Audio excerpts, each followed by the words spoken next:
Divine warning by the prophet for the nations. The citizens of all free national governments, according to their national constitution, are of one family bearing one free national name. Those who fail to recognize the free national name of their constitutional government are classed as undesirables and are subject to all inferior names and abuses and mistreatments that the citizens care to bestow upon them. And it is a sin for any group of people to violate the national constitutional laws of a free national government and cling to the names and principles that delude to slavery. I, the prophet, was prepared by the great God Allah to warn my people to repent from their sinful ways and to go back to that state of mind of their forefathers, divine and national principles, that they will be law abiders and receive their divine right as citizens according to the free national constitution that was prepared for all free national beings. They are to claim their own free national name and religion. There is but one issue for them to be recognized by this government and of the earth, and it comes only through the connection of the Moorish divine and national movement, which is incorporated in this government and recognized by all other nations of the world. And through it, they and their children can receive their divine rights unmolested by other citizens, that they can cast a free national ballot at the polls under the free national constitution of the state's government and not under a granted privilege, as has been the existing condition for many generations. You who doubt whether I, the prophet, and my principles are right for the redemption of my people, go to those who know law in the city hall and among the officials in your government and ask them under an intelligent tone, and they will be glad to render you a favorable reply, for they are glad to see me bring you out of darkness into light. Money doesn't make the man. It is free national standards and power that make a man and a nation. The wealth of all national governments, gold and silver and commerce, belong to the citizens alone. Without your national citizenship by name and principles, you have no true wealth.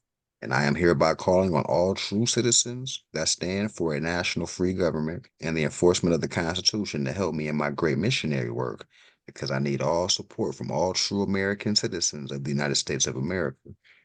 Help me to save my people who have fallen from the constitutional laws of government. I am depending on your support to get them back to the constitutional fold again, that they will learn to love instead of hate and will live according to love, truth, peace, freedom, and justice, supporting our free national constitution for the United States of America.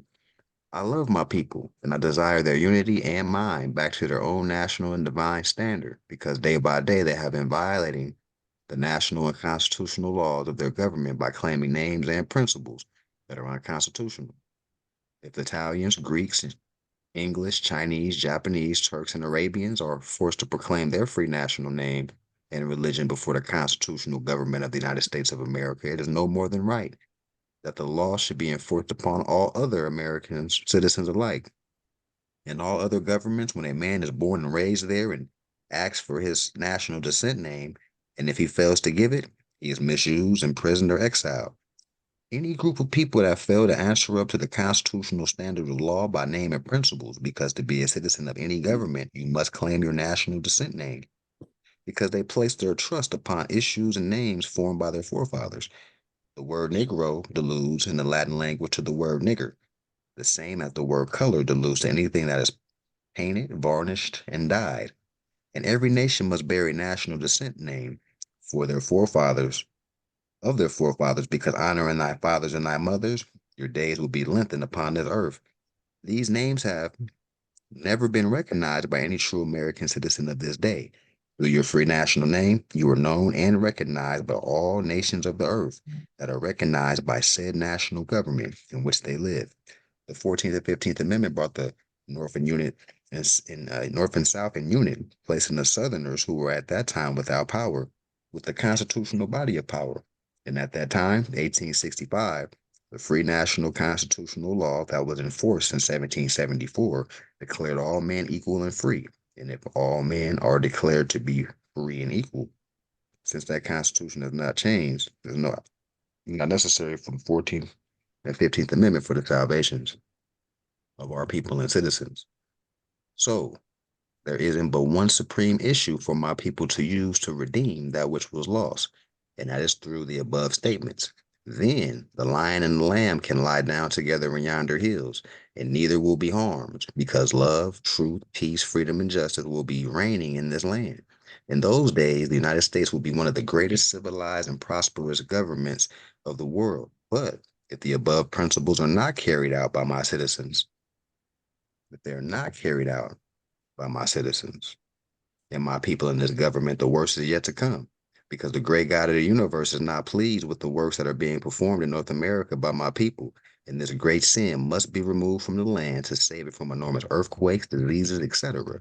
And I, the prophet, do hereby believe that this administration of government being more wisely prepared by more genius citizens that believe in their free national constitution and laws through the help of such classes of citizens. I, the prophet, truly believe that my people will find the true and divine way of their forefathers and learn to stop serving carnal customs and merely ideas of man that have never done them any good, but have always harmed them.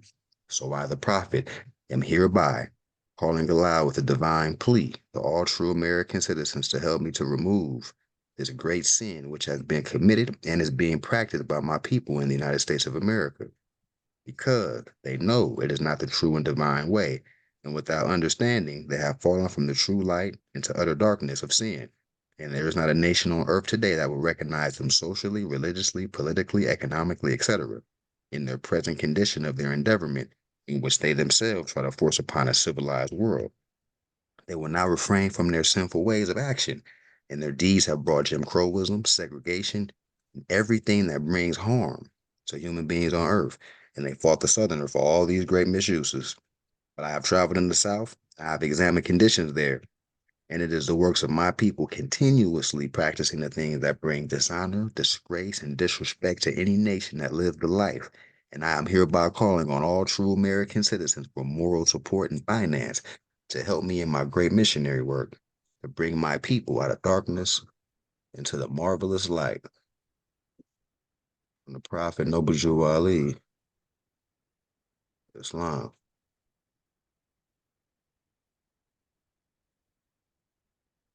Divine Constitution of Moorish America, the Grand Sheik and Chairman of Moorish America are empowered to make law and enforce laws with the assistance of the Prophet and the Grand Body of Moorish America. The Assistant Grand Sheik is to assist the Grand Sheik in all affairs if he lives according to love, truth, peace, freedom, and justice, and it is known before the citizens of Moorish America.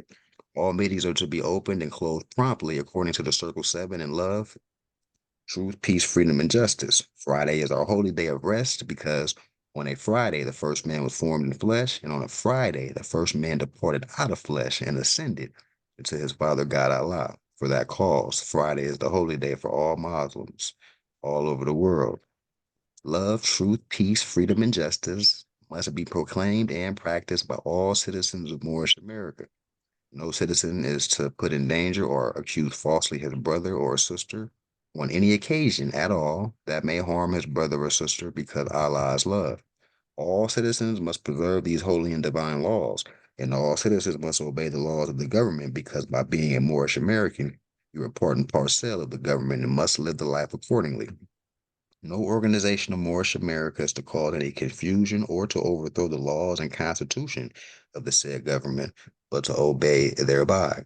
With us, all citizens must proclaim their nationality, and we are teaching our people their nationality and their divine creed, that they may know that they are part and parcel of the said government, and know that they are not Negroes, colored folks, black people, or Ethiopians, because these names were given to slaves by slaveholders in 1779 and lasted into 1865 during the time of slavery. But this is a new era of time now, and all men must proclaim their free national name to be recognized by the government in which they live in the nations of the earth. This is the reason why Allah, the great God of the universe, ordained Noble Jew Ali, the prophet, to redeem his people from their sinful ways. The Moorish Americans are the descendants of the ancient Moabites whom inhabited the northwestern and southwestern shores of Africa. All citizens must promptly attend their meetings and become a part and parcel of all uplifting acts of Moorish America. Moorish Americans must pay their dues and keep in line with all necessities of Moorish America, and then you are entitled to the name of faithful. Husband, you must support your wife and children. Wife, you must obey your husband and take care of your children and look after the duties of your household. Sons and daughters must obey father and mother and be industrious and become a part of uplifting of fallen humanity. All Moorish Americans must keep their hearts and minds pure with love and their bodies clean with water. this divine covenant from your holy prophet, Noble Jew Ali, through the guidance of his father God Allah, Islam. Brother, Brother Justin, peace and love. Peace and love, everyone. Peace and love, Justin. How you been, man? How the week? I ain't talked to you in a while. How's everything? How everything going out there, man? How the family doing, man? We're doing well, man. We're doing really well. I can't complain. I'm glad, glad to be here. Glad, got another day, and just going with that. Glad to hear that, man. Oh, we got an event, Cinco de Mayo, if you happen to be free. May 5th, that's on a Sunday. Long Beach, Grenada Beach. We're gonna start at 2. Just FYI, the chess tournament, yoga, little martial arts, possibly some sound bowl. And we're just gonna, take it, some lightweight food or whatnot. And You just said build a Grenada rapport. Beach. Grenada Beach, Long Beach. Hmm. Okay. Yeah, hey, Mafi, right quick. Where's that beach located? I only known about 3 other beaches in Long Beach. Hey, I just found out about this beach 2 days ago from brother Bruce Bay. And yeah, Grenada Beach. yeah, right, Grenada, right? Ain't it fitting? I feel like it's divine for the Moor, right? Grenada. Yeah, I'm Huh? trying to figure out where's that located. Are you saying Grenada or Yeah, Grenada. Grenada. Grenada? Okay. I think it's by Ocean Boulevard, if I'm not mistaken, but it's down the way a little bit. I can look it up and try to like send y'all the location if we need to, but it's real close. It's like right there on the shoreline. Mhm. Okay. Yep. Hanuna, Islam. Who else? Who did I greet everybody? Okay, yeah. So whoever didn't hear that, once again, Cinco de Mayo, we're gonna have a physical meetup, sound bowl, martial arts, yoga, snacks, chess tournament. We just want to build a rapport. Just have a good time, man. Enjoy the sun. Hopefully it's sunny out there. And I'm actually gonna use the restroom real quick. I'll be right back. I drank too much tea this morning. Sure.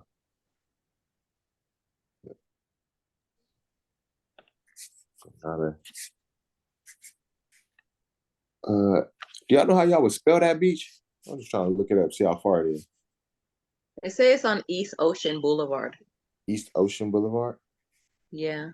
5100. That's the Granada Beach parking.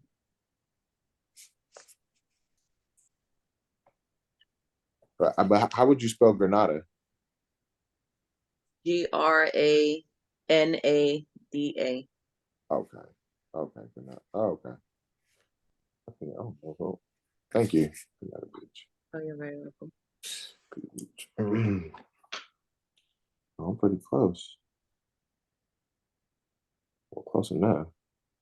Oh, I think that'd be dope though. Grenada.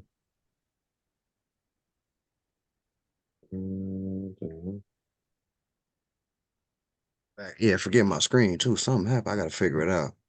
Can't figure out how to get my screen. Yeah. mm. Not sure how to get it on, man, but at least my photo art got a fez on, so that's cool. So that's good. Somebody else get on since I've been in the restroom. No, okay, everybody's all right. Let's get into it here. Did anybody look up Granada Beach, figure out the proximity? Yeah, I'm not too far from it. I see Grenada launch ramp and beach. I don't know if that's the same thing, but Yeah. hmm, It ain't too far. yeah. Okay, that's cool. Cinco de Mayo. At 2 p.m., right? Yeah, 2 p.m. start time.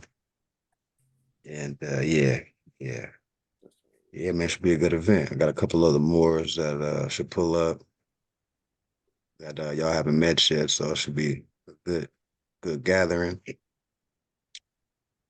Let's get into the lesson today. I have something queued up.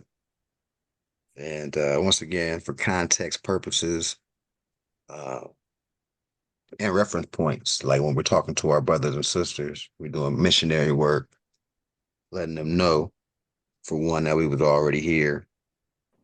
The illustrious culture, organized government that was here, and the whole world was organized government. Like 90% of the world was under the Moorish Empire, right? So we like to creatively show reference points for that fact. So I'm gonna do a demonstration. This actually is called the Free Negro Heads of Families in the United States in 1830, together with a brief treatment of the free Negro. Now, this author, of course, he's not Moorish. He's using terms like Negro, so we got to use perspective here. He's saying that Negroes are already here, right? Of course, they're not Negroes. We know that. By Carter G. Woodson, PhD. So I got a couple things highlighted here.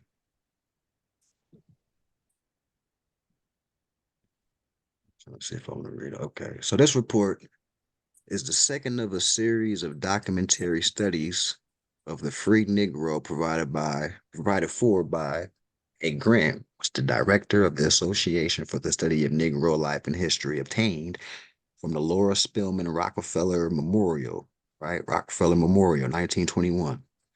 It has been an expensive undertaking, both with respect to the research required and the cost of publication. It is earnestly hoped that it will have sufficient value to justify the philanthropy and the painstaking effort which it represents. The aim of this report, like that on free Negro owners of slaves in the United States in 1830, is to promote the further study of a neglected aspect of our history. As stated elsewhere, most of the free Negroes have been forgotten, for persons supposedly well informed in history are surprised to learn today that about 500,000, almost 1/7 of the Negroes of this country, were free prior to the emancipation in 1865.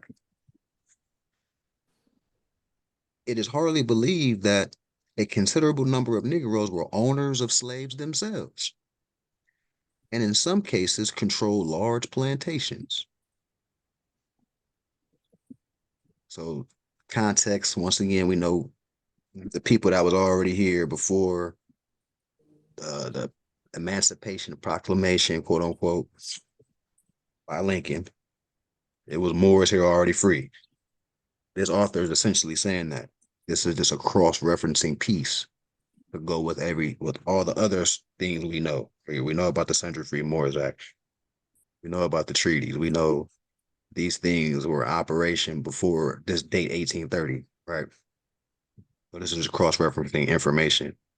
Because remember, we want to get competent. This is the dojo. The temple is the dojo. So when we're talking to common man and woman, we have tools that we can reference to substantiate our point. All right. So we see that we were already here, that we actually had Slavs and we had land. We were landowners. We weren't just brought here. Right. All right. So as an introduction to this study of the despised group, the author deemed it wise to publish these statistics from the census of 1830. These facts are early enough to guide one in the study of the Negro in the patriarchal slavery period, and late enough to give an index to the situation during the following century, when the institution, becoming a mere system of exploitation, tends to debase also the free Negro. So as time kept going, they start trying to call in history, in the Reconstruction books, the Moors that were already here, they're trying to classify them as Negro too, blend them in. But we already know in the lessons that the Slavs was the Irish, the British, the French, the modern European, right? So it was a slave trade, but it's just not how they talk about it, right? And the highly melanated are people that were hanging on trees and things like that. When you do the knowledge, you start seeing, oh, these was, princes and pharaohs and sons and daughters of sultans that were getting hung. A lot of the women that were hanging tar and feather are women calling witches, right? Because they held the inheritance. They passed this estate down, so they had to disconnect that, right? All right. So in 1830, moreover, the free Negroes had about reached the highest mark of a distinct class. As the author has stated elsewhere, the reaction, which set in the earlier century, restricted their freedom and in many cases expelled them from the South. So think about this. Let me continue reading before I highlight that point. So it was Moors that got expelled from the South. These free Negroes are getting expelled from the South. You have to ask yourself, why is this? We'll get into that. This census then eventually reports the name of a larger number of representative of free Negroes than any other census prior to their debasement to a lower status, right? So we got free Negroes, and remember they're saying free Negroes. Don't get lost in that. So there's Moors that got reduced to a lower status in the school books as if they were Negroes, as well. This trek reached its highest point between 1830 and 1835. And these dates, keep in mind the Treaty of Peace and Friendship, 1836, got renewed. So just to show you, there's a lot going on. And we also had Moors that didn't, that were under POW.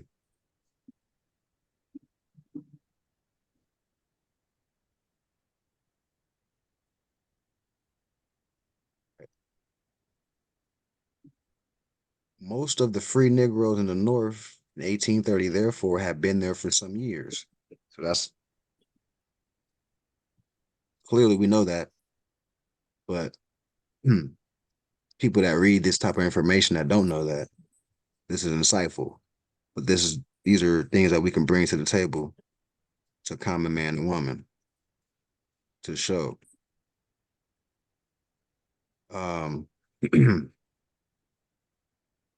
So prior to 1790, it was impossible to figure out exactly how many Negroes were slaves and how many were free. In fact, we do not yet know how many Negroes were actually imported as slaves. Now, back to the Sundry Free Moors Act. Look at this date. Why is this author choosing to use this date?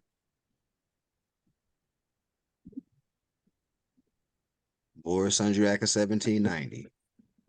We should already know, most of us in here, what that's talking about, right? Distinguishing our people that know who they were, making sure they weren't subject to like we're talking about right now, the Negro Acts.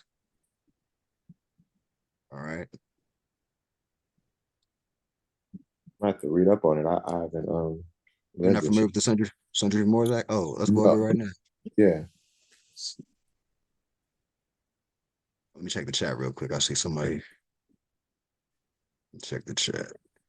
Taraji Bay, Islam, can we go over the console notification and access manual? Please and thank you. I don't have a main question, just want to get a better understanding of how to utilize the resource. Okay, we'll get into that as well today. So, Sundry Free Moors Act 1790.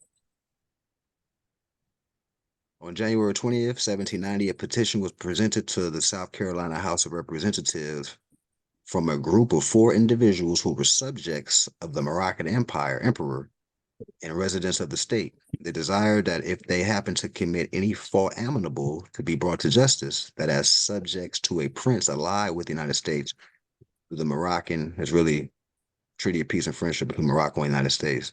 Treaty of Peace and Friendship will be tried as citizens instead of under the Negro Act. So our people, we had people that know their nationality, knew who they were in 1790 here in America, and they wanted to distinguish themselves from the Negroes or people that didn't know who they were, or people that went through a process of going through the POW camps, and then the women got separated from the children, so the children don't know about the empire. They think they buy into the slave. I'm Catholic Christian. They bought into that over some years, and they don't want to be distinguished. They don't want to be subject to people that didn't know their status or their political status. Um, so it was ruled that that they should not be considered subject to state law, then enforced as the Negro law.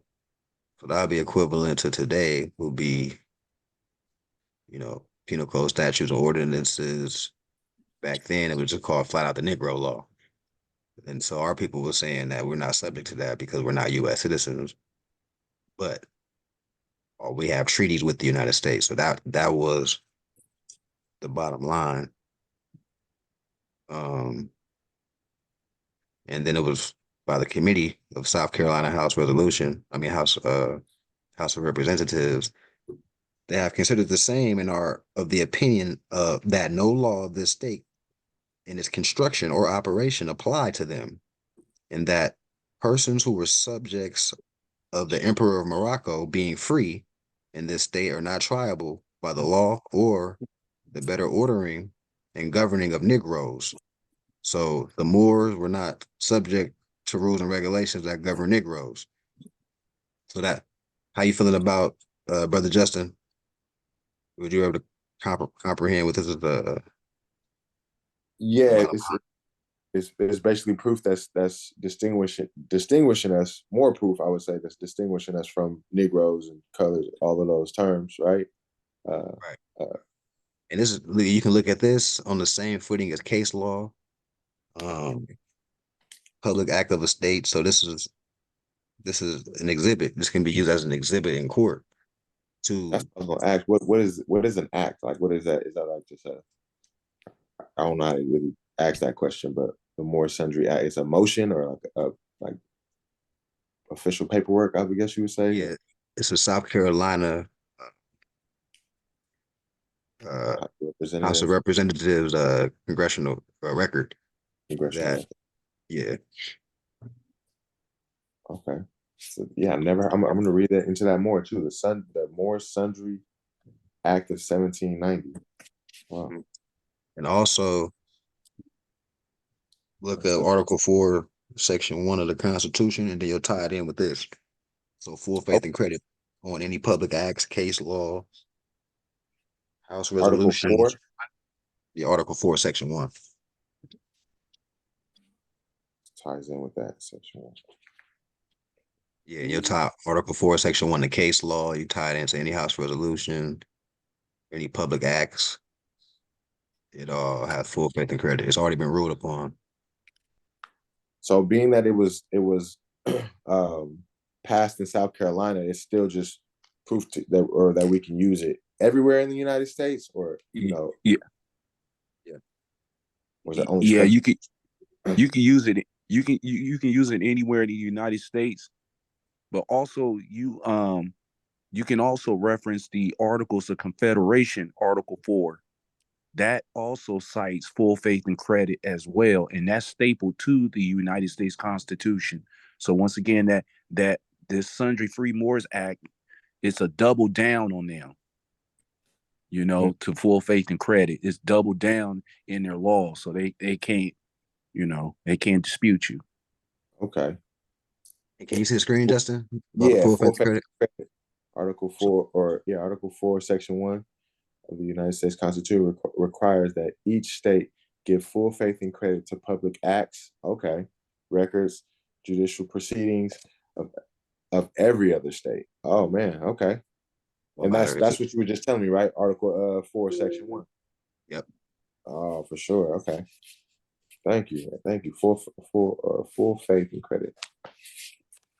Taking my notes right now. All right. So, all right, let's see.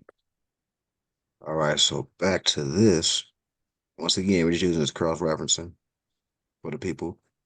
Some of the Negroes early reported as slaves, however, had never had such a status. So the Census Report of the United States is just that, is made up numbers for them, right? But when you start analyzing, you be like, hold on, this ain't making sense, right? Because we just read in Sundry Free Moors Act that it was people that knew they were had a allegiance to the Sultan, right? So how is these people go from having allegiance, knowing that they're Moors, to how they Negroes. They clearly know their status, so we can't put too much faith in the census. Or, and matter of fact, today, the United States Census Bureau has our people classified as Negro, Black, Colored, Hispanic, even right now, today. All right, so let's continue. There were also mulatto children born of white women servants and free white women. The white servant woman or free white woman suffering from the same poverty and discrimination as Negro women during the early colonial period intermingled with Negro men who were sometime in a better position to support them than their own race. So if quote unquote Negro men were in better position of white men, that blows up the picture that they're trying to paint about our people just being slaves. It was obviously wealthy landowners here. Right. Right. It is known, however, that some Indians did settle among free Negroes, and there were cases of Negro fugitive slaves who were welcomed by the Indians. So from we more that have studied look at this and we see what they're trying to say. But if you don't have background on the Moorish paradigm, you'll look and be like, oh, the Indians accepted the Negroes. But hold on. Didn't the Indians have a language? And the Negroes got brought from Africa. How was they just so intertwined like that? How was they just getting along and amalgamating with the women? These Africans that got shipped here. How they just Unless they've been here before, already know how to communicate. exactly. You They know. must have Right. right. hmm Right.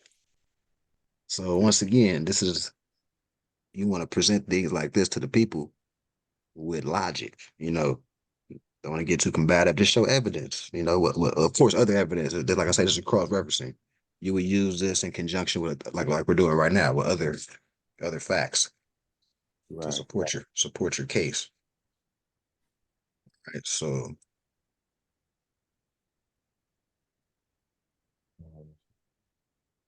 And quick question to that, like, so the so-called Indians are Moors as well, correct? They just people that attach to that title, like you were saying, right?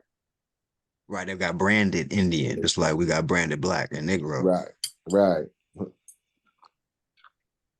right. So according to A.J. Cohn, however, all planters of Maryland did not manifest so much I read as may anger because of this custom among indentured servants. Planters, quote unquote, said, quote, sometimes marry white women servants to Negroes in order to transform the Negro and their offspring into slaves. This was in violation of the ancient unwritten law that the children of a free woman, the father being a slave, follow the status of their mother and are free. What I wanted to highlight was the ancient unwritten law. This is a author that knows that the ancient law is that the status followed the mother. That's all I'm highlighting. The context of that is that part. Ancient laws follow the mother. Ancient law, the status or inheritance is passed down by the mother or the clan mothers. And when you look up back to I'm not sure if you were on here, Justin, went over the Iroquois Confederation, I which don't think. is the Iroquois Constitution, matter of fact. And they were talking about how the chiefs, well, we say sheik, but Mhm. the English commercialization of sheik would be chief, and Mhm. the women appointed the chiefs or the clans of it could be Choctaw, Seminole, Inca, whatever the case may be. So we cross reference that constitution with this and other information that we know about matriarchy. And it tells a story, right, for Mhm. our people, of our ancient customs and traditions of how things was passed down. Okay. What constitution would that be again? The Iroquois Confederation, the Iroquois Constitution. Matter of fact, just bring it up. Iroquois. Oh man, I wasn't spelling that right at all.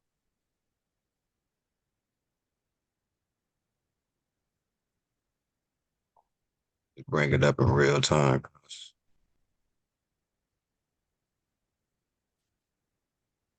Iroquois Confederation. So it's also called the Great Law of Peace or Great Law of Islam, however you want to call it. That's Okay. another name for it. Great Law of Peace. I gotta put PDF so I can get the actual. Let me see.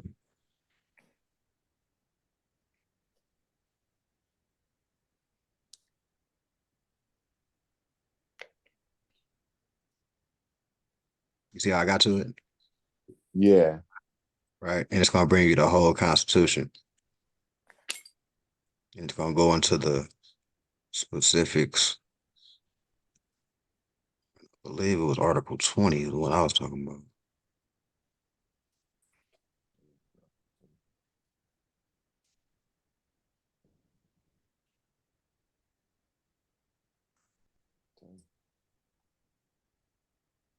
Others, blame others. Article 20. Oh, there we go. Confederacy and the five nations should commit murder.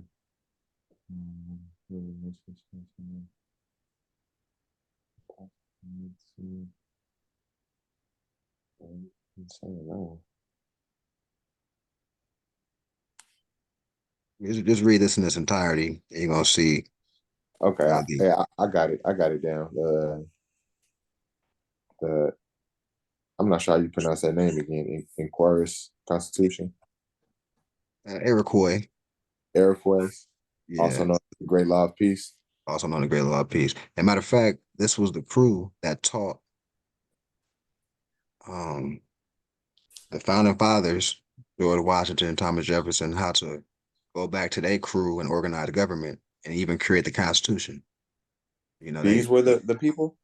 yeah, these are our, you know, a conglomerate of Moors. We have Moors from different tribes that came together and formed the uh, the Great Law of Peace. And we taught governmental structure to the Pilgrims, Mm-hmm. and that governmental structure they emulated, and that's how they came together and formed the Constitution for the United States, Articles of Confederation. Where that's what the Articles of Confederation is how they when they first became known as the United States. So that whole concept Wow, and structure was they watched us. man, studied real well. That's crazy. Iroquois Constitution.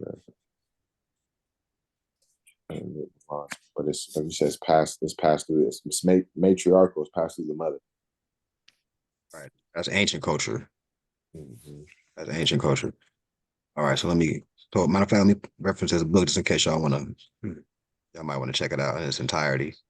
Yeah. So that's called Free Negro Heads of Families in the United States in 1830. Are you finding these online too, or you, man, I got the these on my books? hard drive.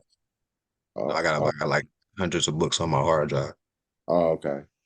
Free Negro Heads of Family in the United States, 1830. This is the book by Carter G. Woodson, or is it? This is Carter G. Woodson. Yep, PhD. Yeah, You got a yeah. PhD. I was gonna tell brother that yeah, man, um these are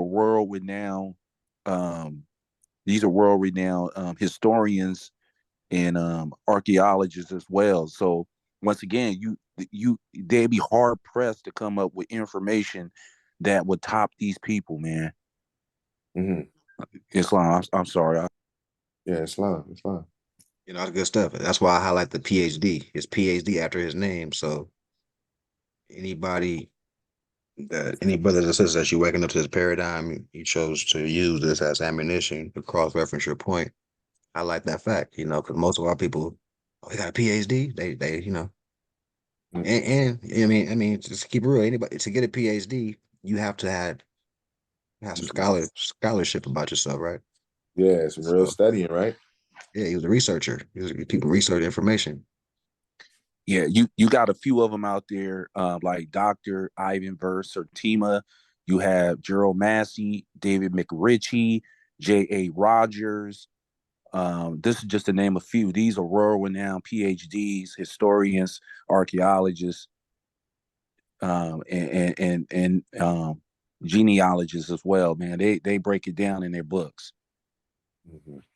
It's Ivan Van Sertima. That's what he meant to say. Ivan Van Sertima. Yeah, I've heard of him. So more cross-referencing. This is literary work from Forager Shakespeare Library, subsidiary George Washington University. We have a composition titled Mulattoes, Blacks, and Indian Moors. Othello, an early modern construction of human difference. We have the quotes or the reference points rather right here. All these are references published, the library, the link, etc. Right. All right. So let's continue here. And I highlighted Indian Moors for a reason to show that they're one and the same. Once again, in another piece of work. So we got two pieces of work that allude to the fact that Moors and Indians are synonymous. The other book just said Negroes and Indians. This one was just going as far as say Indian Moor. All right, so let's read this. See what we got going on here. Well, this is a guy talking about. So we got mulattoes, blacks, and Indian Moors. Othello and early modern constructions of human difference by Michael Neal.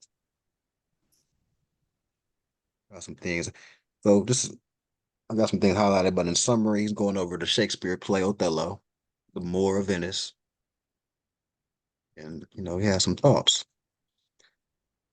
So Othello is, as the subtitle announces, the Moor of Venice. So when you say of,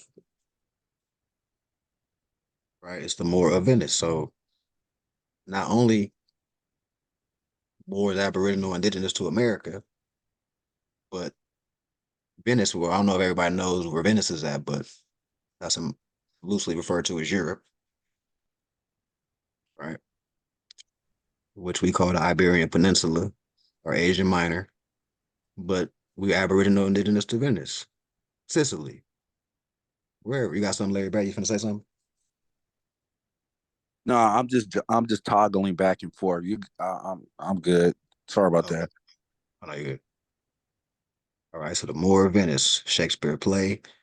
Matter of fact, everybody might not be familiar with the Moor of Venice. Let's go into Othello rather, the Shakespeare play. All right. I So was gonna, Othello, or my apologies. I was gonna ask you. I've heard that was like a movie or a play, or Othello and all of that. it's a Shakespeare play. Like Shakespeare was responsible for a lot of plays. Romeo and Juliet. It's another one. Right, It's a famous one. Othello. So, yeah. So Othello, look, Othello is a tragedy written by William Shakespeare around 1603. The story revolves around two characters, Othello and Lago. Othello is a Moorish military commander who was serving as a general. Um, he had a love affair actually. Matter of fact, let me open this up. It's depicted like he had a love affair with a European. All right, so Othello is a Moorish military commander who was serving as a general of the Phoenician army Mm. in defense of Cyprus against the invasion of the Ottoman Turks. So he was actually a converso. What I mean by that is he was one of the Moors that turned Christian, Oh, but he was still a Moor. That was just the yeah. ideology, right? He's a He turned Christian. a Christian Moor. He was the head of the Venetian army, and you see, he was he was in defense of the invasion of the Turks. Now the Turks, look, he turbaned up. I didn't even. It's the first time I seen it. He got the turban and fez on, green fez. Of course, they bleach him out, but we know the Turks is Moors. So that's infighting. The Turks was representing the Muslims, still the ancient creed, and then we have Moors that adopted Romanized government structure and culture. So Moors fighting against Moors, Pretty much. right? I think I may have asked you this before one time. Are they referencing the island of Turks and Caicos? That when you say Turks, or is that a different part or different region? Oh, yeah, it's similar. Well, so so Turkey, they'll call our people. A lot of the pharaohs they wear turkeys on their head. If you notice, Oh, I don't know if have you seen that? I've seen like a beak, or kind of like pharaohs in I guess Egypt will wear like the snake, something like that, or Yeah, exactly. okay. So they're meaning Turkey. No, I didn't know that. Let me bring that. Let me just show you because I feel compelled since I'm bringing it up. Let me see. I think I could probably look it up like Turkey on Pharaoh.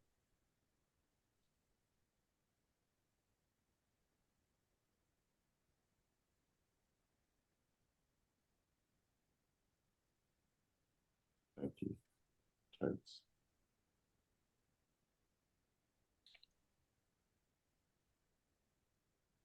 I ain't gonna give you the snake in it. But isn't that one of the snake and a bird, or like Yeah, no, it's a snake. Yeah. yeah, What's the brother name? Like the Mexican flag, they're symbolizing that the snake and the bird. Quetzalcoatl, the same Quantum. thing. Yeah. But usually, yeah, it's either a snake or a bird, or it'd be like the beak of the bird. It'd be dripped over the head. Oh, here we go, right here, like Cleopatra. Uh-huh. You see Oh, that? You can see it more pronounced. That's the turkey, yeah. right? Mm-hmm. So So a that's the lot of Turk. mhm. So the foreigners that would take notes about how we conducted ourselves, the things we did. We were so mystical. We were magicians. They were like, "Oh, these are the Turks," because they seen one of our empresses or one of our heads of government with a turkey over their head, one of our pharaohs. So they would call our people Turks, right? That means something. Well, No, that's just what they call our people because, oh, you talking about why we wore the it's, turkey? yeah. Why? Yeah. Symbolism of that. I know it symbolized a harvest. Like when you think of Thanksgiving, you think about turkeys and crops and stuff. Okay. So, so that's essentially harvesting is manifesting because you're not going to have a harvest unless somebody actually got the ground right, got it fertilized, start planting, Okay. knew what time to plant. So, um, yeah, the harvest manifestation, patah, or what they say, patah. Okay. Uh, but yeah, so these are nicknames. So just like Mayat, is like balance, Mm-hmm. order. Um, they call our people Mayans, right? Mayat, Mayans. The term Mayate, which would, people would think that's derogatory, but really that's describing Mayans, ancient in its original inception. Mm. Um, because our people practice Mayat. So, right, our people spoke Arabic, so the foreigners are call our people Arabs. Our people spoke Latin, the foreigners are call our people Like, Latinos. mm. So it's not like it's a separate, you know what I mean? Yeah. It's from the All lens of the all foreigner. Mhm. nicknames and things that we were doing. Okay. Okay. Thank you for that. See, let me Turks. get. Turks. Okay, so now we know Othello, the little backstory on Othello, and everybody should watch that. Watch that play. All right, so the Moor of Venice. Let's go down. In much the same way, Othello's Africa is at once the place that authenticates his birth from men of royal siege. Right, so He come from royalty of the Moor, right?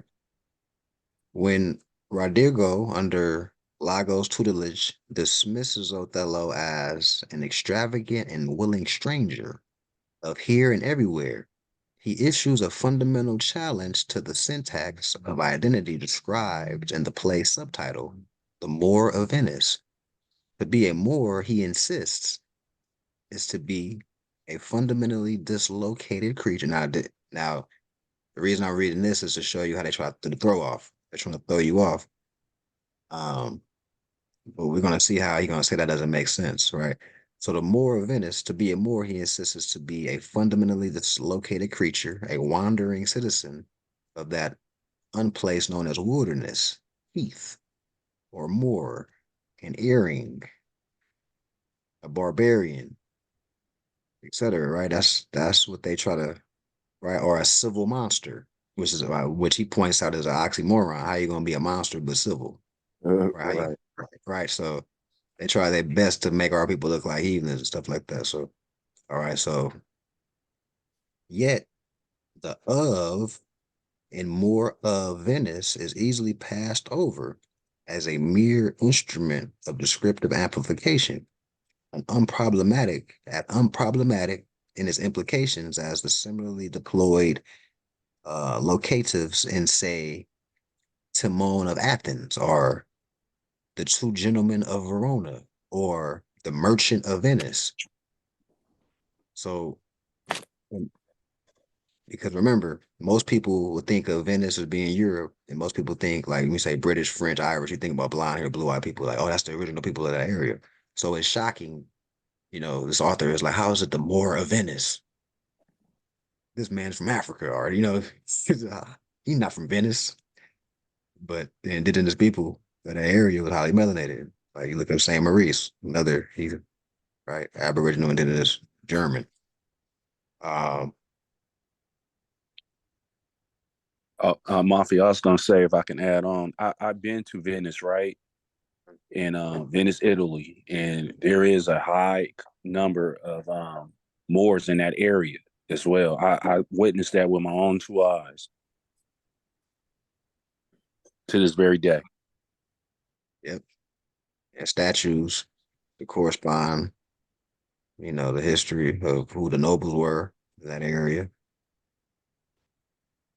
So the play, in some respects, Othello's counterpart in Shakespeare's comic canon.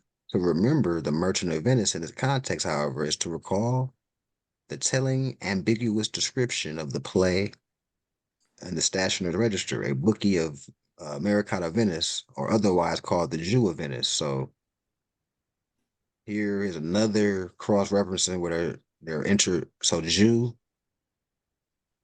Moor is interchangeable. Jew and Moor. Yeah, Moor and Jew. This is another literary work where they're basically saying this is synonymous. And matter of fact, remember when I read before I went to this slide, how it said the Negroes were expelled, the free Negroes from the North were expelled from the South? Y'all remember that when I bring that up? Yeah. Okay. So the reason why that's important, let's go to Christian Black Codes. First article in Christian Black Codes, 1724. What's Article 1 say? It's a decree. Whenever to expel the Jews from the colony. The South is where the colonies were heavy, right? And we have our people that were already here that were considered free, which like the Central Free Moors Act, it was Moors that knew who they were. And they wanted, so those people, the Moors referred to as Jews, and they want the Jews, get them away from the Negroes, because the Jews gonna wake up the Negroes if they got nationality, birthright, and they didn't want that. Mm-hmm. Mm-hmm.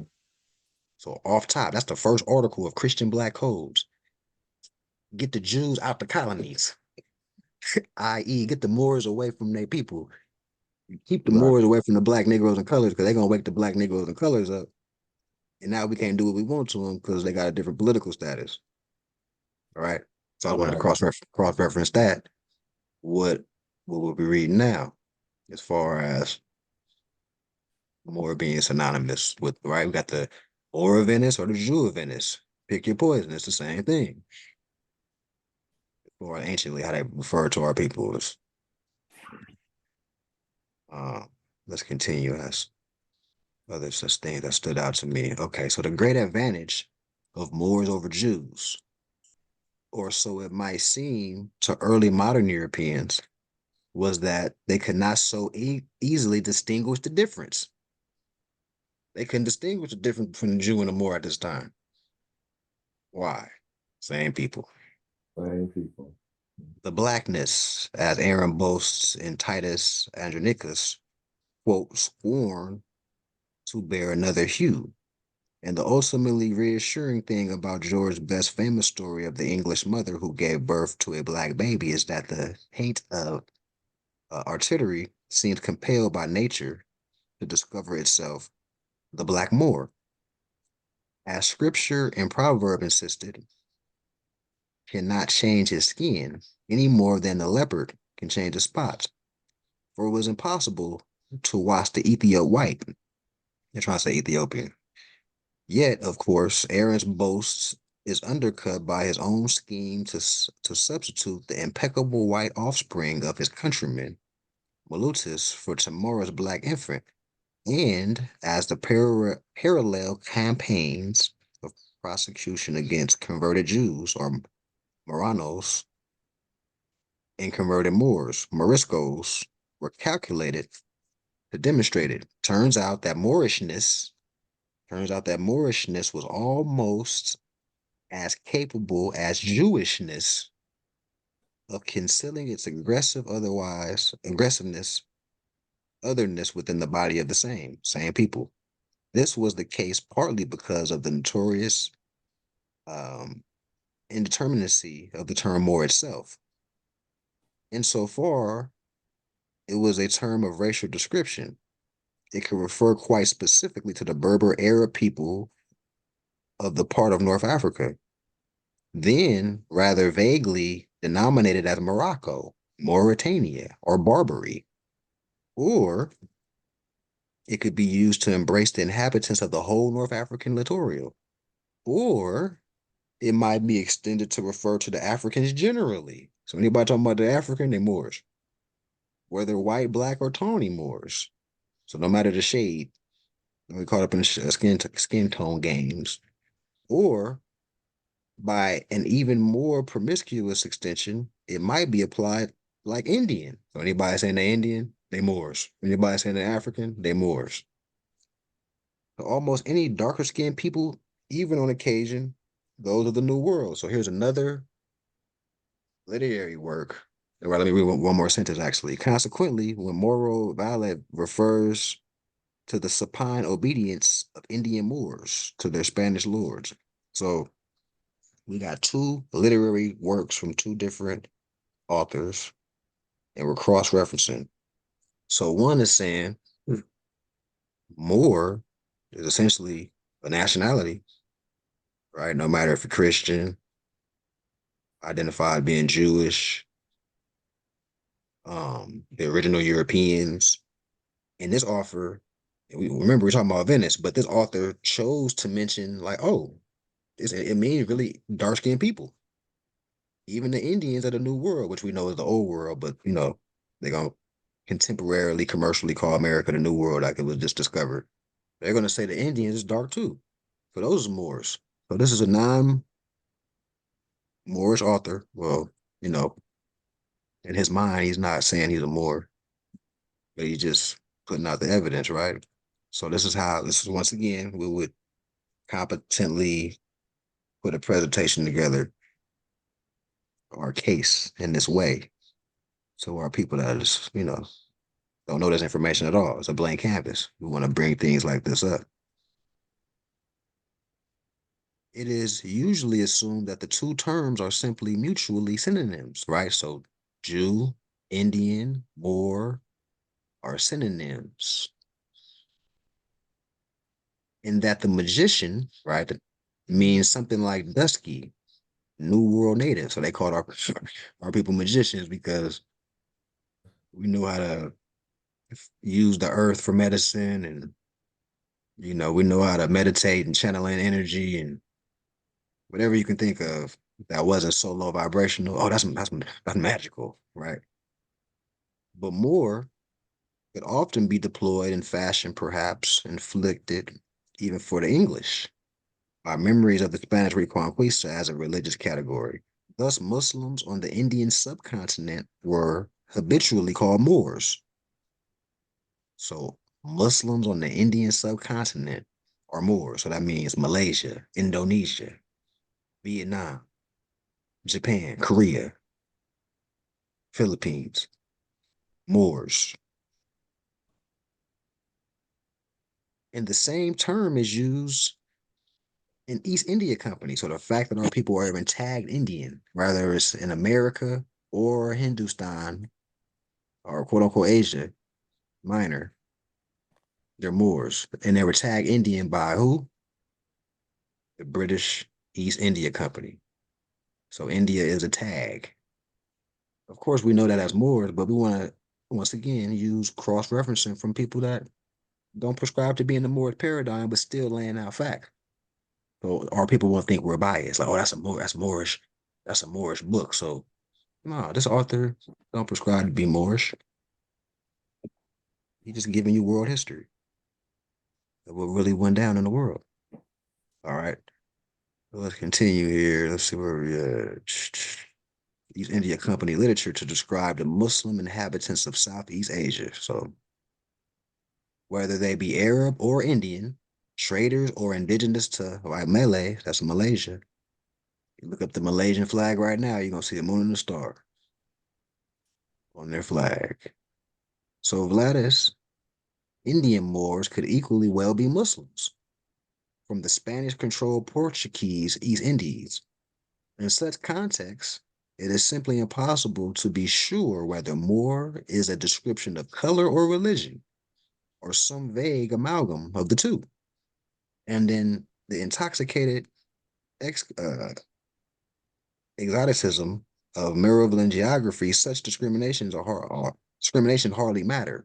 So he's saying it don't even matter what the religion is because we just read up a couple pages ago that Moors are Christian, Muslim, nationality, and religion is two different things. Commercial religion, because we know ancient religion is the mere word just means to realign. So we're talking about, like I say, ancient practices of yoga, stretching, activation of the Christ or pineal gland, etc. But it's bloodline and your practices are two different things. Unless you're looking at religion as part of the culture, then that's different. But it's levels to people's comprehension. So as the more we have to break it down like that. Most of our people think religion is something else than it's intended to be. So we got to break that down. You got something, Justin? Were you finna say something? Oh, I was gonna say what is religion intended to be? I'm say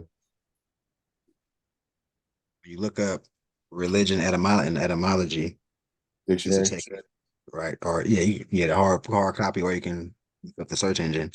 It's going to talk about religion being a compound word, and then legion means to bind back or to yoke or to to bind or to yoke together.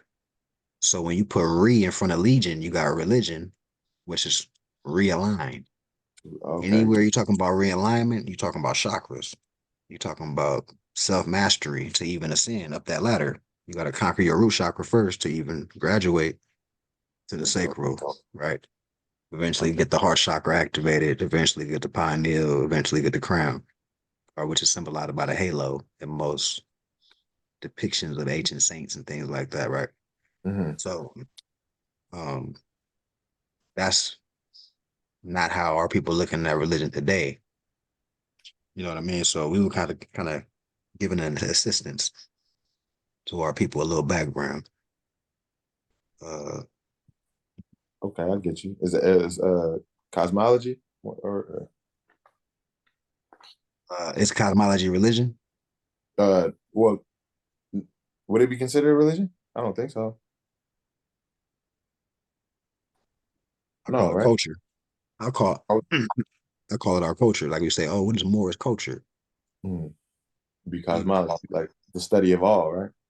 Yeah, that'd be an aspect of our culture, studying the planetary system for the purpose of knowing ourselves, our impulses, Mm. characteristics, and what people to deal with, to bring the best version of yourself out, and vice versa. Um, and then you got cell salts, you got herbs and things of that nature is why we needed to know the moon cycle and the sun cycle to know when to plant so we can feed ourselves too. So there's a lot of a lot of different levels of cosmology. Mm. Okay. Okay. But in less fanatical contexts, they could matter a great deal, as for example, when renegade Europeans in the East Indies were said to turn Moor, just as in the Mediterranean, they were more usually said to turn Turk. So back to that Turk again. Mhm. So Turk, Jew, Moor, all synonyms. And that's another thing. The reason we want to talk about it like this because our people get confused by these different titles that foreigners call our people, and our people think these are different people now, right? So that's why we got to come from this lens. In travel literature of the period, these two expressions are sometimes interchangeable.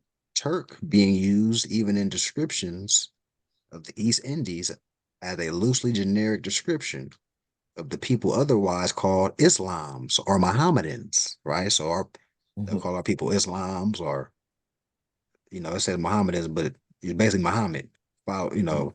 followers of the Mohammedan creed, Mhm. right? This was they were loosely referred to Moors in different literary books. The Dutch voyager William Canossen Scotten, for example, described an encounter with the men of Tidor, some of whom had refs about their heads, right? Feathers or turbans, ancestral headdress of some sort, which they say were Turks or Moor in religion. Turkishness or Moorishness here is a matter of religious allegiance, rendered visible. Now, when you look up the definition of nationality, which I believe everyone here we went over, Mhm. it signifies not only that you belong to a nation or state, but that you have allegiance, right? Yes. All right. So when you look at this, you'll start seeing like, okay, it must be allegiance to a bloodline, which now religious also means something you do habitually. So I religiously go to the gym, right? That's Mhm. another how people, right? So it's a lot of things going on here. All right, rendered visible. Um, malignity of Othello's turban Turk, right? So the Turks were known for wearing turbans. In detail of costume. Thus, when Othello the Moor turned Christian, accuses his brawling Venetian followers of turning Turk. His hyperbole has a disturbing irony that, as critics now routinely observe, resonates with the suicide in Act 5 that takes the form of a reenacted slaughter of the Turk. So whoever hasn't looked at that uh that Shakespeare play, basically Othello takes his life after he basically kills his wife because somebody brought him some bad information or whatever. So he ended Mm. up taking his wife's life and he killed himself. It's a little summary. That's how Shakespeare is depicting All it, of us be dying like that, right? right? Um, so moreover, because the religious and racial parameters of Moorishness were seldom entirely distinct, the exact implications of the metamorphosis whereby Christians turn Moor and Moors turn Christian were disturbingly blurred. If a Christian turned Moor, did he in some sense blacken himself? Right. And that's the concept. It's like, because it's a nationality, not a bloodline. See, most people think Christian is blonde hair, blue eyed, whatnot. or so that's why in this literary work is he wrote it like that. Oh, if a Christian turned Moor, did the Christian blacken the skin? No, no, no, he didn't. They're the same people, different ideology. The sense they're still Moors. All right, so if a Moor turned Christian, did he thereby cease in some important sense to be a Moor? If he did not, would residual Moorishness turn out to be a matter of blood, color, or faith? Blood, of course. Right? He's asking a question to provoke his audience's mind, but we as studied Moors know it's blood. All right. Uh, it is true that purely religious connotations of quote unquote Christian produce a significant asymmetry between turning Christian and turning Turk or Moor, making it seem as though quote unquote racial component of identity can be transformed in only one direction. Yet these questions were difficult to answer with any assurance, so long as the language of difference remained as shifting and uncertain as it was before the emergence of the modern discourses of race and color. The history of the simultaneous and largely inseparable campaigns for purity of blood and purity of religion in Spain are only extreme symptoms of a larger European difficulty that threatened to turn a phrase such as Moor of Venice, into a hopeless oxymoron. So the bottom line, your nationality is your nationality. And I'm gonna say religion, how people use it today, and nationality and religion is two different things. In the sense that they use religion today. That's why I gave a little background. Right. We have Moors that was Jews into Buddhism, Christian, Muslim. It was still Moors. How would the term ethnicity come into that? When people use that term, That's part of nationality. um the the military strategy called divide and conquer. Because now you could say, "Oh, my ethnicity is Latino. My ethnicity is African American." Mm, Now you see where that goes. yeah, it's Same a people thinking they different people now. connotation. Connotation, right? Nationality, nation state, bloodline. Bloodline. All right, so now I want to. Somebody the more wanted me to get into the consular notification and access. I don't think she even on no more. Any question statements? No. I'll put it over here more.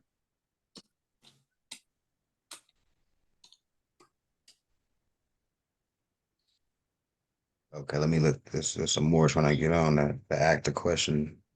I mean, I wanted to go over the consular notification and access manual. So let me allow them to get back in. I don't know why that got kicked off. And then I'll bring that up. Man, I must have drunk a gang of tea. I got them again. That's crazy.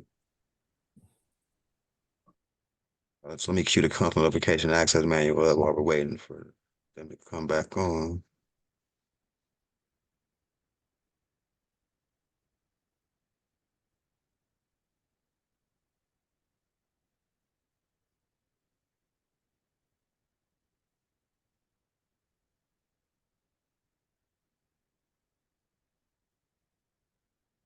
Well, how you feel, Brother Justin? Was that insightful as far as concept wise? Yeah, very very insightful.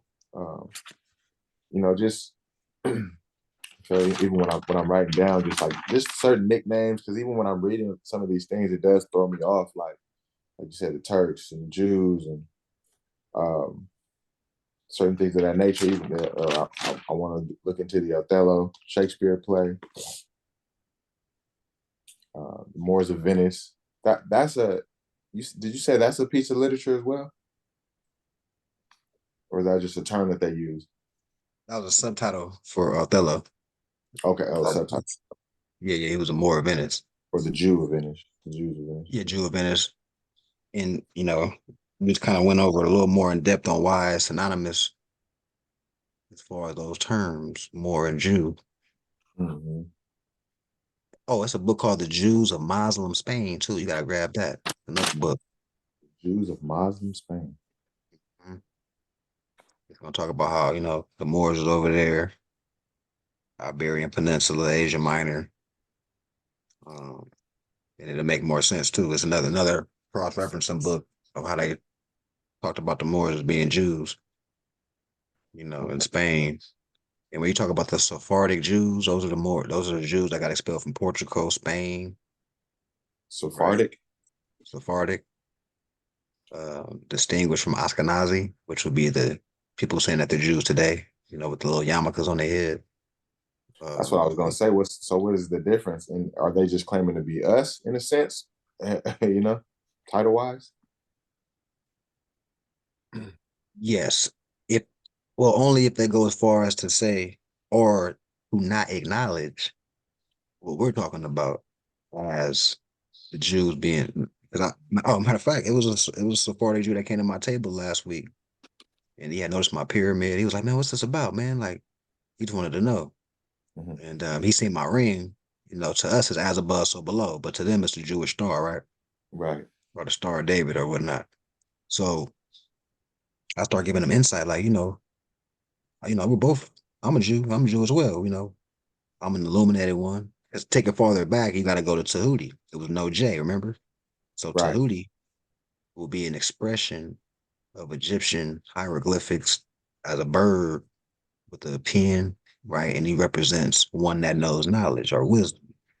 So the Mm-hmm. illuminated one, the Jew, is just one that knows knowledge, right? Knowledge of, and what did the Moors know? Knowledge, right? Seven Knowledge. liberal arts, cosmology, how to plant, construction, governmental structure, herbs for medicine, street lights, chess, whatever you can think of. The Moors clearly knew knowledge. So we were the Jews. It's not a nationality, right? So I was able to talk to him, and he comprehended very well where I was coming from. Yeah, so it's two brothers that were yarmulkes. They come into where I set up my store at, maybe at least twice a week. And I've been seeing them for weeks actually. Something made them come up.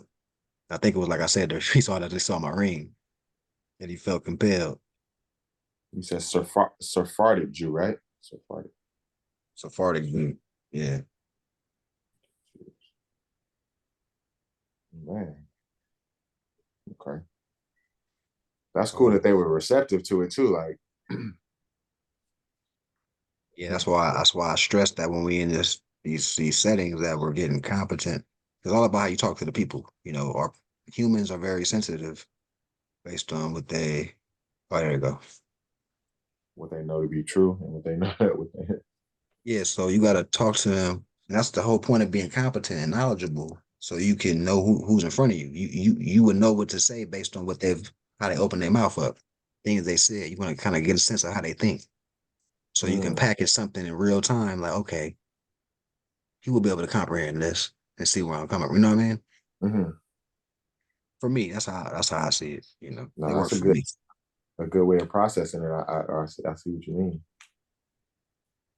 Yeah. Okay. Taraji Bay. Um, let's go over your questions. I gotta use the restroom real quick. Had a lot of tea. I'll be right back, and we can cover this whatever gray areas you may have. Okay, Yvonne.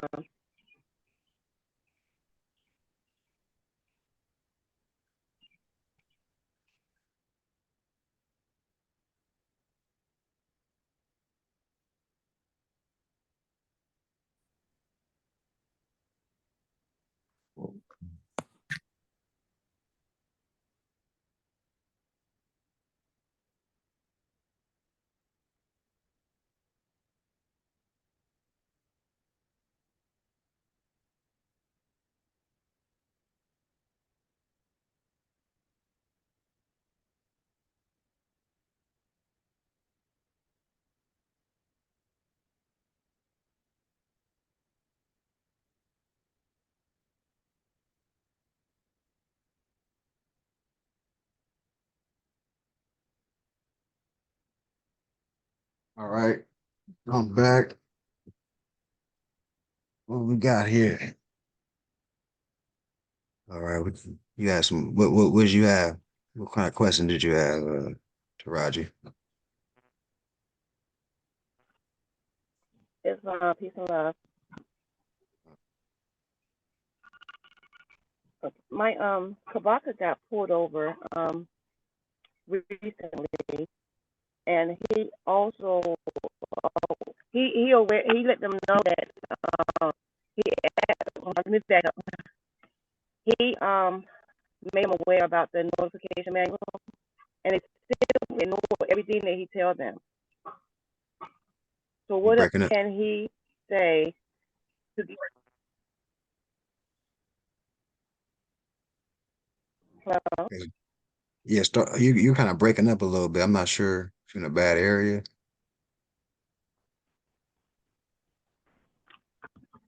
Can you hear me now? Yeah, that's a lot better. Okay. Kabaka got pulled over recently, and he was asking the officers were they aware of the council notification manual, and they simply ignore everything that he was telling them. So what else can he say for them to be aware of the manual? Well, actually, physically having it is always a good thing to actually have it in your possession with the pertinent sections highlighted. And I recommend having a binder, having something that you have like organized in your possession. Um, and also keep in mind that these people are colonists, so it might be one officer that just don't care, and you will utilize this in court to substantiate your case. Uh, but like I say, every time I brought it up, I've for the most part got a favorable reply. It was one occasion where it didn't go the way I wanted it to, but most of the time it worked out. And that's like I said, that's on the side of the road. But like I say, in court, that's a whole nother issue as far as getting the case, thrown out, or if they're gonna just keep giving you continuances to come back for whatever, how long, however, whatever type of game they play. But that's two separate scenarios. Um, I recommend if the officers are getting stupid on the side of the road, just be like, check whatever they ticket or whatever, red dress and coercion as your signature on the ticket, and just beat it in court. You know. Yeah. Also, too, Mafia. Yeah. Next, they should also request for a supervisor as well, Right. Right. Yeah. because request for a supervisor at all He times because, well, what's that? did everything that he knew to do. They arrested him. They towed his vehicle. They didn't want to hear nothing he had to say. Nothing. Yeah, those That's they we got. oh yeah, they are nothing but simply colonists, and he has a case, man. He has a case. They disregarded Yes. federal law. They disregarded international law. They just took it upon themselves, man. And then that right there that's not acceptable. And Yeah. top everything off, we submitted everything through the corporate court. And when you register your affidavits or whatever, they can see it as soon as they pull your case file up. They simply ignore everything. Well, that's why there's also when you get your proclamation papers, that's why you got to put those 7 agencies. You put them all on notice. So now what is the saying? The saying is notice to principal is notice to agent. Notice to agent is notice to principal. So they're responsible for their uh, um, lower level employees. So they on the hook. So that's the reason why giving proper notification is a must. Yeah. So in your state, in the state that are you in California? Virginia. Virginia. Okay, so Virginia, you put the governor on notice. You put the the Secretary of State on notice. You put the Attorney General on notice. Let me write this down. You also put the head sheriff in your county on notice. All these people are now notified, on top of all the federal agents that have been notified. Okay, and then it's going to probably cost you about $30, but then you also want to send notification to the UN that you are now you can easily invoke human rights violations.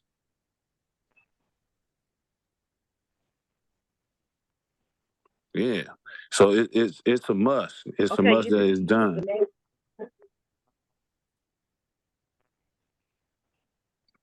Yeah, you was breaking up. I can hear everything that you were saying. Oh, hold on one second. Can you hear me? I got the mayor, the chief of police, the UN, and who else?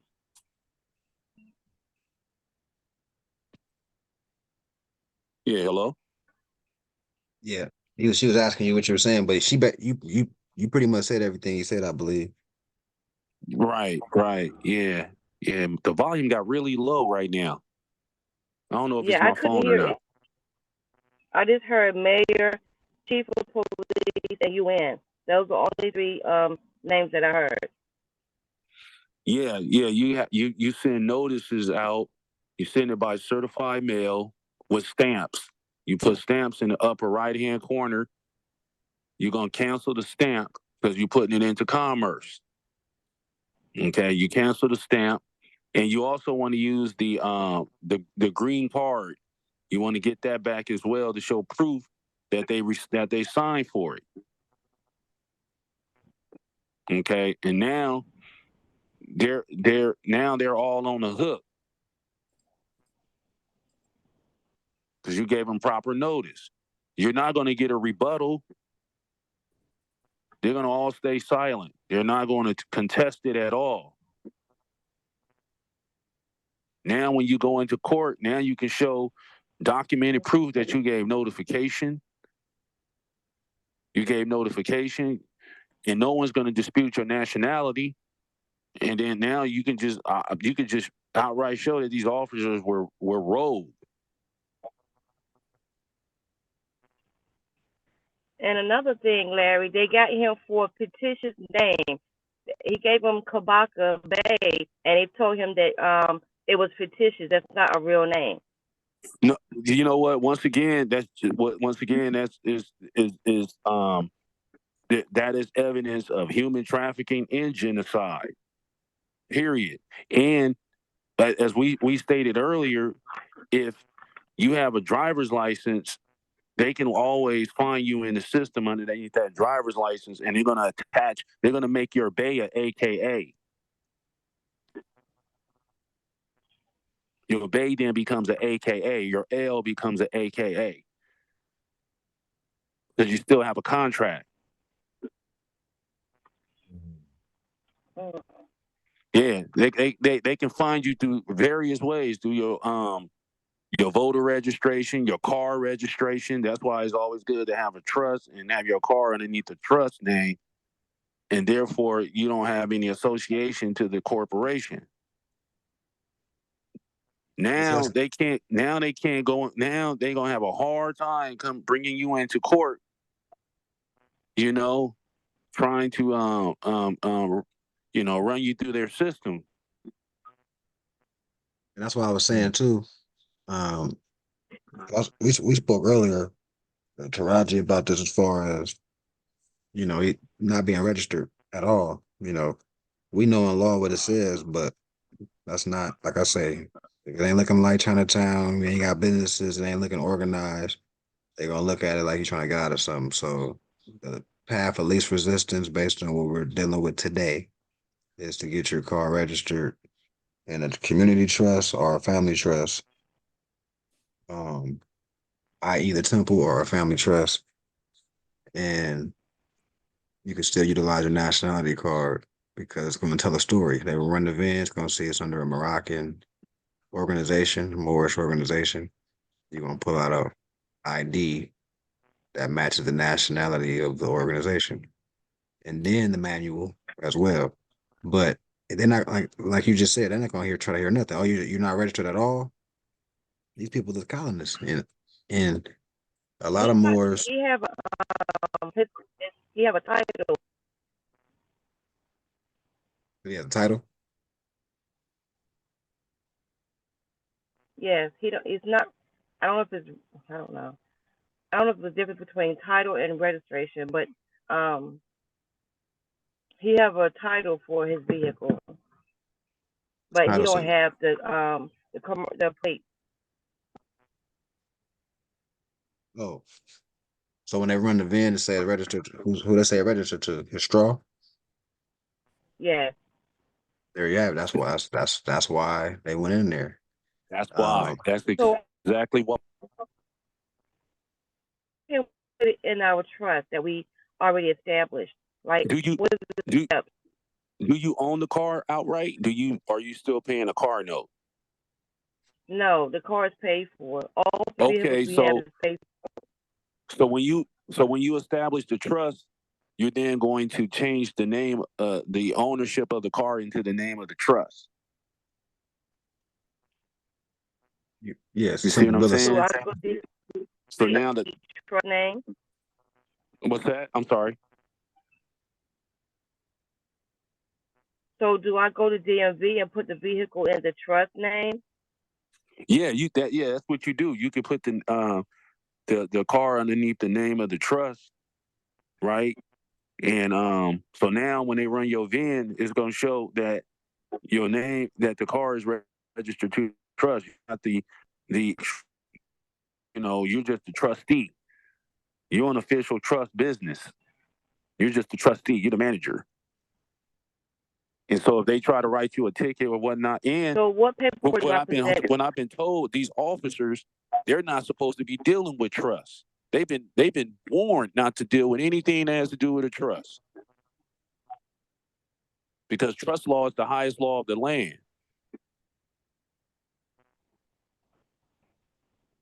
So you do a bill of sale. So what That's it. paperwork do I present to DMV in my trust document and my card, my national ID card? You don't need to What's show that? them. What did you say again? No, she was saying as What do far I as need how to? to, you don't need to show them your trust. You don't need to show them your ID. You're just gonna show them a bill of sale. Like say you're selling it to somebody else. Like before you came across this information, right? You knew how to buy a car or sell a car, right? You just that bill of sale. It's called different things in different states, or assignment of title or whatnot. But you're gonna sell it to your trust, whatever the name of the trust. It's gonna be a section for the buyer. It's gonna be a section for the seller. So This I do a bill. Okay. mhm. So you want to get it out the straw, whatever his straw name was or whatever yours was. You're gonna sell it to the trust.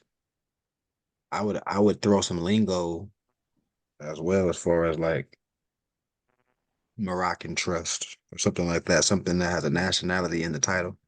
As far as when you transfer it to be in a system. That's just my personal recommendation. Um, So can I add Morocco to the trust I already got established? no, I'm just saying when you the buyer, you Uh already have a huh. name for your you already did your trust and you have a title for it. But I'm just saying when you are writing it as a transfer, I would add Moroccan to be part of your title. Like so whatever estate Oh, I'll say, or Moorish estate or Moroccan estate, I would add that terminology. okay. And then it's they're gonna want you to have smog and insurance. Um, so like I said, if you have insurance already, just add it to you. add that make and model to your already existing insurance. Do you have insurance under your straw? I do. Yeah, so that now you can just add the conveyance to your straw. I mean, to your straw insurance, right? Um, and then register the car.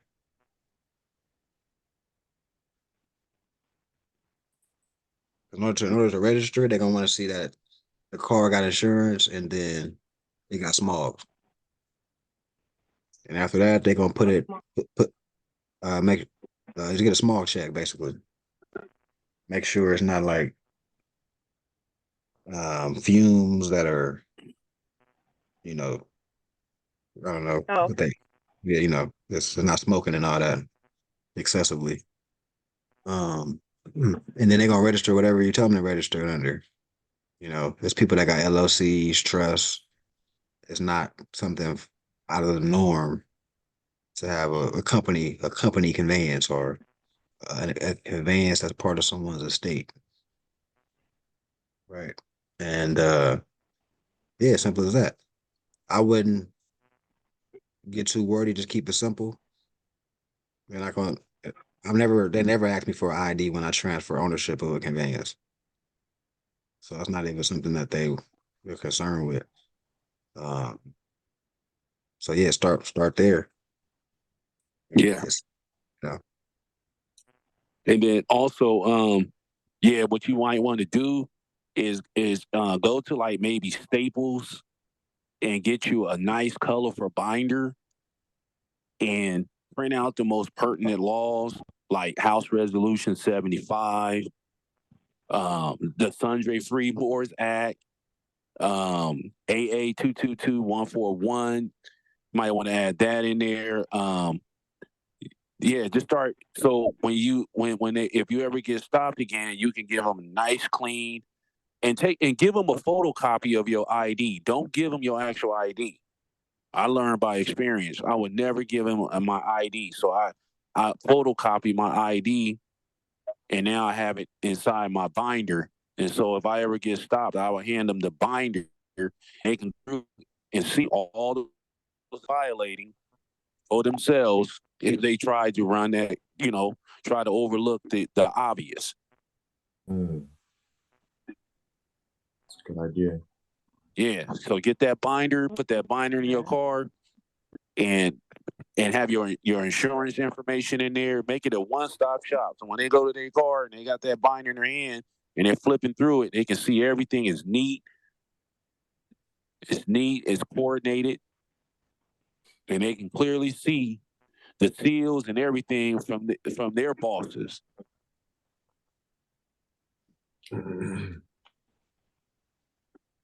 even like certified copies from Library of Congress of treaties and House resolutions as well, because it has a seal from the Library of Congress as well. But this is even not to say, but my apologies.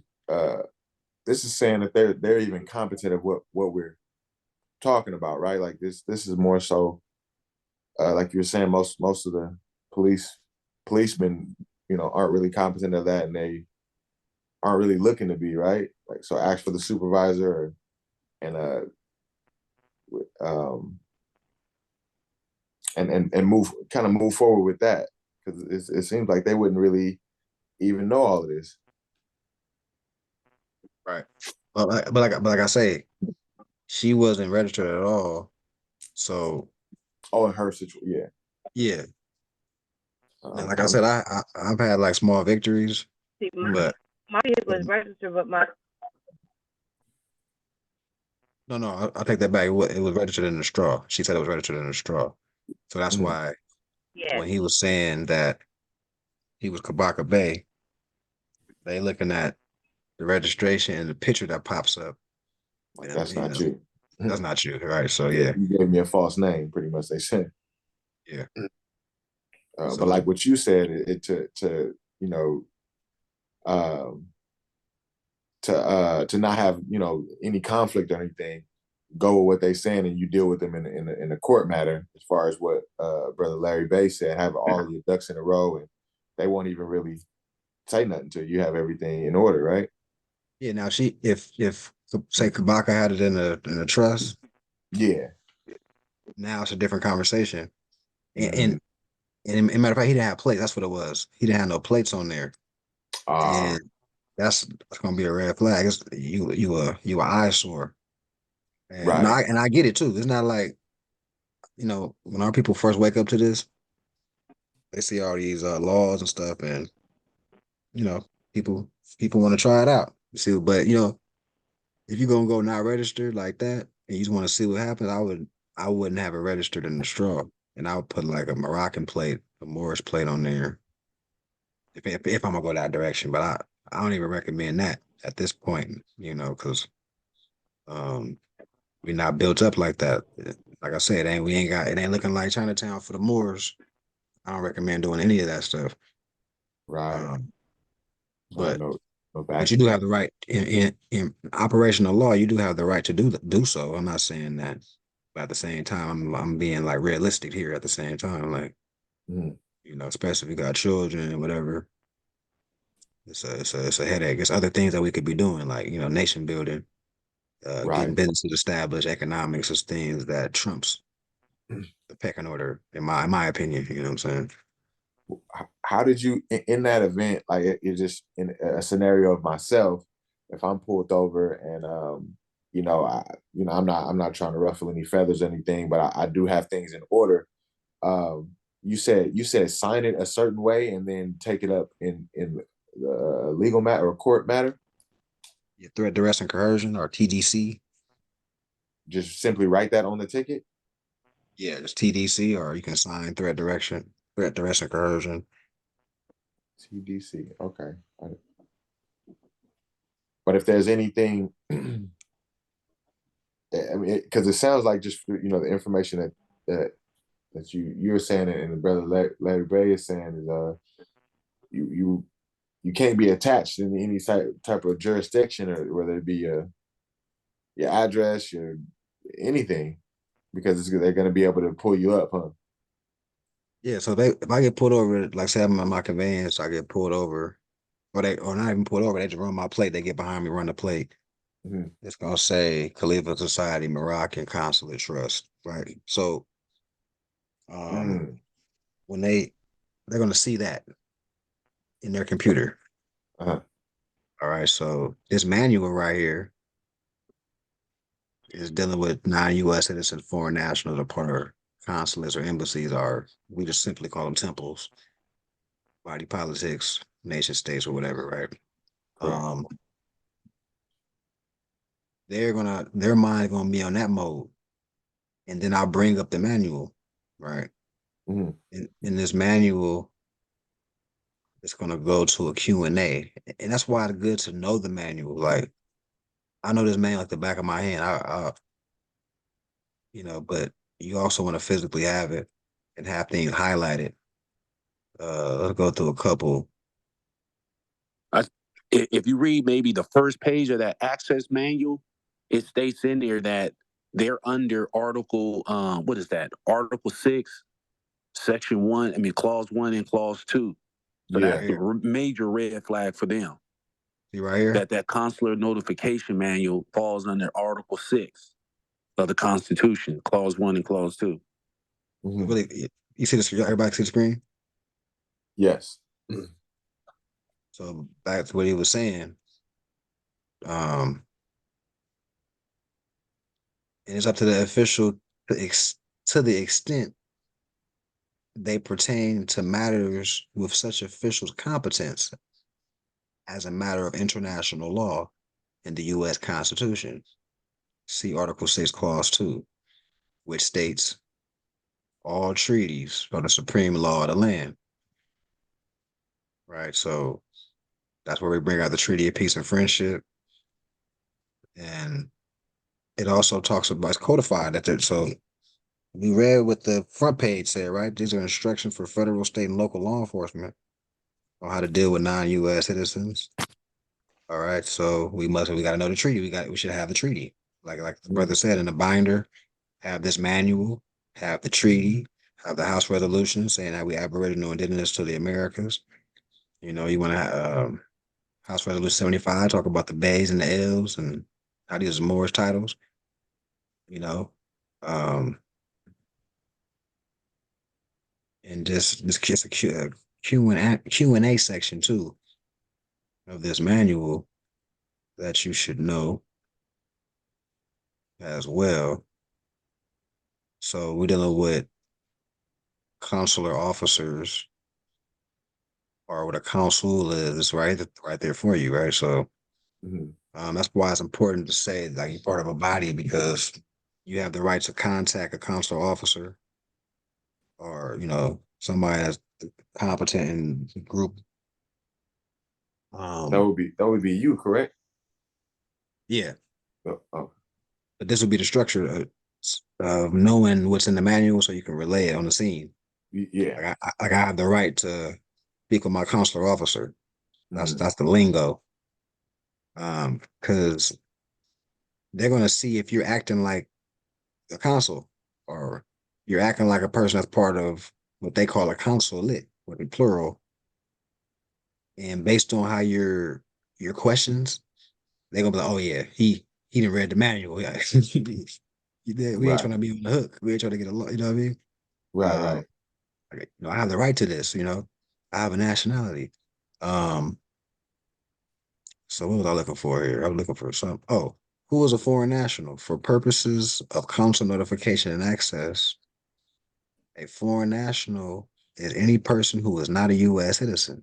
So you're right. If you're saying you got a nationality, then by default you're not a U.S. citizen. Not a U.S. citizen. Yeah. Just period. And then also to add on, you can bring up the 13th Amendment, Section 12, in the Dred Scott case, where you're ineligible of being a U.S. citizen as a Moor. You're ineligible, and that's res judicata has now been repealed or overturned to this very day. Yeah. It's like when you bring that up, you're like stabbing them in the gut because it's right in their face. They can't they can't even rebut that. They can't, as much as they want to, they can't. They gotta actually acknowledge it. With these apply with tickets and things like that, parking tickets and violations like that as well. Well, when they're trying to implicate you as a U.S. citizen, they trying to implicate you as a U.S. citizen. You like, well, I can't. You can ask them a question. I mean, are you insinuating I'm a U.S. citizen? And he's like, yeah. Well, according to the law, I can't be one. So I will either be a conspirator to fraud or I be impersonating a U.S. citizen, which are both violations of the law itself. So what are we doing here? So now, once again, you got them on the hook for human trafficking. You keep it real simple with them. Like I have a nationality. Here's my nationality card. Right. Yeah. Since I have a nationality, by default, this manual applies to me. Look at this one. Are citizenship and nationality the same thing? Right? Yes. For purposes of council notification and access. So if I'm saying I have a nationality, which everybody on this planet has one, your nationality determines your citizenship. So how can I be a U.S. citizen? That's not a nationality. They send it in their own manual. That's the question. Are citizenship and nationality the same thing? Answer, yes. So my Yes. nationality determines my citizenship. I Right. can't be I can't be a U.S. citizen. That's not a bloodline of people. Right. Right. And on top of that, we're bringing out the treaty. Our people were here before U.S. citizens. Look at this House Resolution 1203. It clearly states in 8 different states on the public record, on the city hall level, state level, that says Moorish Americans are Aboriginal and indigenous to the Americas, North, Central, and South, and the islands. So our people entered into a treaty with the Pilgrims, which later became the U.S. by way of Articles of Confederation after they declared their independence, etc. Then they entered into a treaty with the people of the land, our people. That's why we want to have that treaty in that binder. And we want to reference in this manual, I talk about Article 6, Clause 2, treaties are the supreme law of the land. But has it been a treaty violation? That's the question on the table for the, you know what I mean? Yeah. That's kind of how your mind got to work.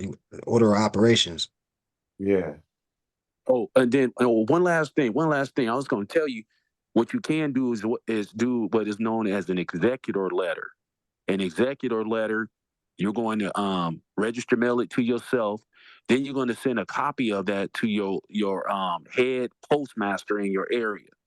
You send that to your head postmaster, and once he gets it, he's not going to respond. Trust me. And then afterwards, you're going to then put the governor and the attorney general on notice in your state. Once you do that, now you just buried the straw on some unincorporated island out in the Pacific Ocean. It's out there. It's not even in their jurisdiction any longer. So you already know as a bay or an L, you're not in their jurisdiction. Now the straw is buried out in some unincorporated island in the middle of the Pacific Ocean somewhere outside of the federal jurisdiction. Oh, So that's man. another way of just destroying them, man. When they trying to come at you and trying to implicate you, it's like you got all your ducks in a row. Everywhere they turn, you hitting them with a left or a right. You can't forget. Don't forget about Title 18 USC, Section 1508. You can't keep stressing this. Like, it's right here, right? In absence of a nationality card, then birth certificate, driver's license, and personal ID. We can't forget these tools, you know. Talks about the birth certificate. Once again, obviously, the birth certificate is not intended to identify. Let's go down to driver's license. With a driver's license, it was not intended to establish one's identity. Because of the absence of a better document, however, the driver's license eventually has become commonly accepted, quote unquote, commonly accepted as national identity, because most people don't use a nationality card unless they're part of like consulates like that, Chinese, Vietnamese, the different consulates where they use their nationality card, et cetera, et cetera. But it's not ID. And then it popped it off by saying, if you don't have a national ID card, then those other documents. That's the order. But if you have a nationality card, there's no need for the other ones, right? Because those corporate instruments distinguish from nation state instruments, right? So it's not when they're saying identify or what's your, that's not a proper ID. Not proper ID is the driver's license. That's not ID. And it's, Right. it's saying that it's This not is your intended. proof right here. Yeah, this is federal law. So this is part of your binder. This is when you got your Right. binder organized, like the brother was saying. These are things you have in there highlighted. Like how I'm highlighted right now, you just already have it highlighted. Right. It's Yeah. gonna tell a story for them. Identification documents 18 USC 10 Yeah. 10 So how you gonna tell me it's a fake ID? Are you asking me for ID or are you asking me am I conducting commerce? Because commercial is this long word for the short word would be commerce. Commerce, commercial. So a driver's license is like I said, you're doing Uber, you're a truck driver, you're doing something in your commercial capacity. But that's for that commercial regulation. But ID is something else. That's saying who I am, right? My bloodline, but it's two different concepts. So the only ID is a nationality card. The other ones aren't even considered IDs. You know And what I'm what saying? nation that I belong to. Right. We don't even need an ID or a driver's license to travel, right? Right. The continental Americas, as far as going overseas and stuff like that, we would need to contact and get an okay from these people in embassies that were, we going to Indonesia. We need to have an okay from their prime minister or whatever they call their higher ups out there. As a national to national correspondence and get something with they seal saying we're expecting this national on this whoop de whoop date. You know what I mean? Yeah. Now it's right. You don't need the passport for a U.S. citizen. But see, there's levels to this. Our people aren't on that level. We're not on that level collectively. That's why it's a lot of domestic work that needs to be done. Because Yeah. we still trying to get, or like I said, we need businesses, we need districts. Let's get a couple blocks of businesses where you can be like, oh, I can go over here for 2 blocks and it's a little more, little Morocco. Right. Let's Right. let's get that first. You know what I'm saying? Let's get in a rapport with these gatekeepers in the area, the mayors, the sheriffs. Let's get a rapport. So the field, at least their employees, the field cops, let them know who we are. Let them know international law. Yeah. You know, but once again, remember we went to the situation where the mayor came up. What's his name? For San Uh. Clemente. Yeah. I don't know if you heard him, but for his first thing he wanted to know was is it a big Moroccan community out here? A big Moorish community out here? Yeah. Why do you want to know that? Because if it's like 50 to 100 Moors in one area, he gonna want us to vote for or vote for him, Ah. Okay. I right? wasn't And thinking. that I yeah, get you. that's all you care about, the constituents in his area, right? Uh. Who's in the area? That's why it's imperative for us to live together and have get a headquarters popping off because that's the beginning of having political sway, right? Especially if you go to like little towns, like like Buena Park or these small towns that's not as big as LA or whatever. Right. So imagine if some Moors were in these small towns. We're gonna be the majority of the votes damn near, right? So we can start. It's back to when Prophet Noble Jew Ali was alive. He Oscar the priest. We got him elected because there was so many Moors in that area. We pretty much elected a mayor, a Moorish mayor. So when a Moorish, you know what I'm saying? So it's levels. Right. So man, that sounds like a reason to keep it, like why they want to keep us confused because we have again power in that in our Right, numbers and and right. politically now, dang. That's why it's levels to it. That's why I'm Yeah. like, I'm, Yeah. I'm focused on the fundamentals. Like, let's get some roots in the ground first. Like, you know what I mean? You know, Right. and then No, yeah, we can take off. that's a fact. That's a fact. Um, and I try not to get too ahead of myself, but this, you from what y'all saying, everything makes sense, and you want to apply it. I need to take one thing at a time, and I really think I'm gonna start with that binder too, just moving around and not trying to. I ain't trying to get in any verbal wars or anything like that, but just to be ready and Yeah, because I'm trying to take a lot of things out of my straw man and really really move in that capacity and yeah, get family on that as well. On my yeah, my yeah, wife and man. kids and everyone. Let's see here. Any other questions? Because that was pretty much the demonstration that I had queued up. Any miscellaneous questions or anything? I just wanted in regards to like again with the parking ticket. Like if I come out and there's a parking ticket on my car, I can TDC and send it in, or is there a different method to that? No, like tickets and all that type of stuff. Like for one, your conveyance is in your straw, right? Yeah, pretty much currently. Yeah. Yeah, like street sweeping tickets, all that type of stuff. Like me personally, I don't even be arguing with them. Like I pay my street sweeping tickets or whatever. Uh-huh. I pick my battles because Right. it is what it is. We don't like I said, we're not uniform and we're not together. None of that type of stuff to be saying that, oh, I'm not doing this and I'm not doing that. yeah, it's levels to it. Okay. Yeah, I get you. I it's get more you. it's more important things to be doing, like unifying the people, centralizing our economics, figuring out how to get some land and housing. You know, Man. Another question I had, I don't know if your just came to my mind. Have you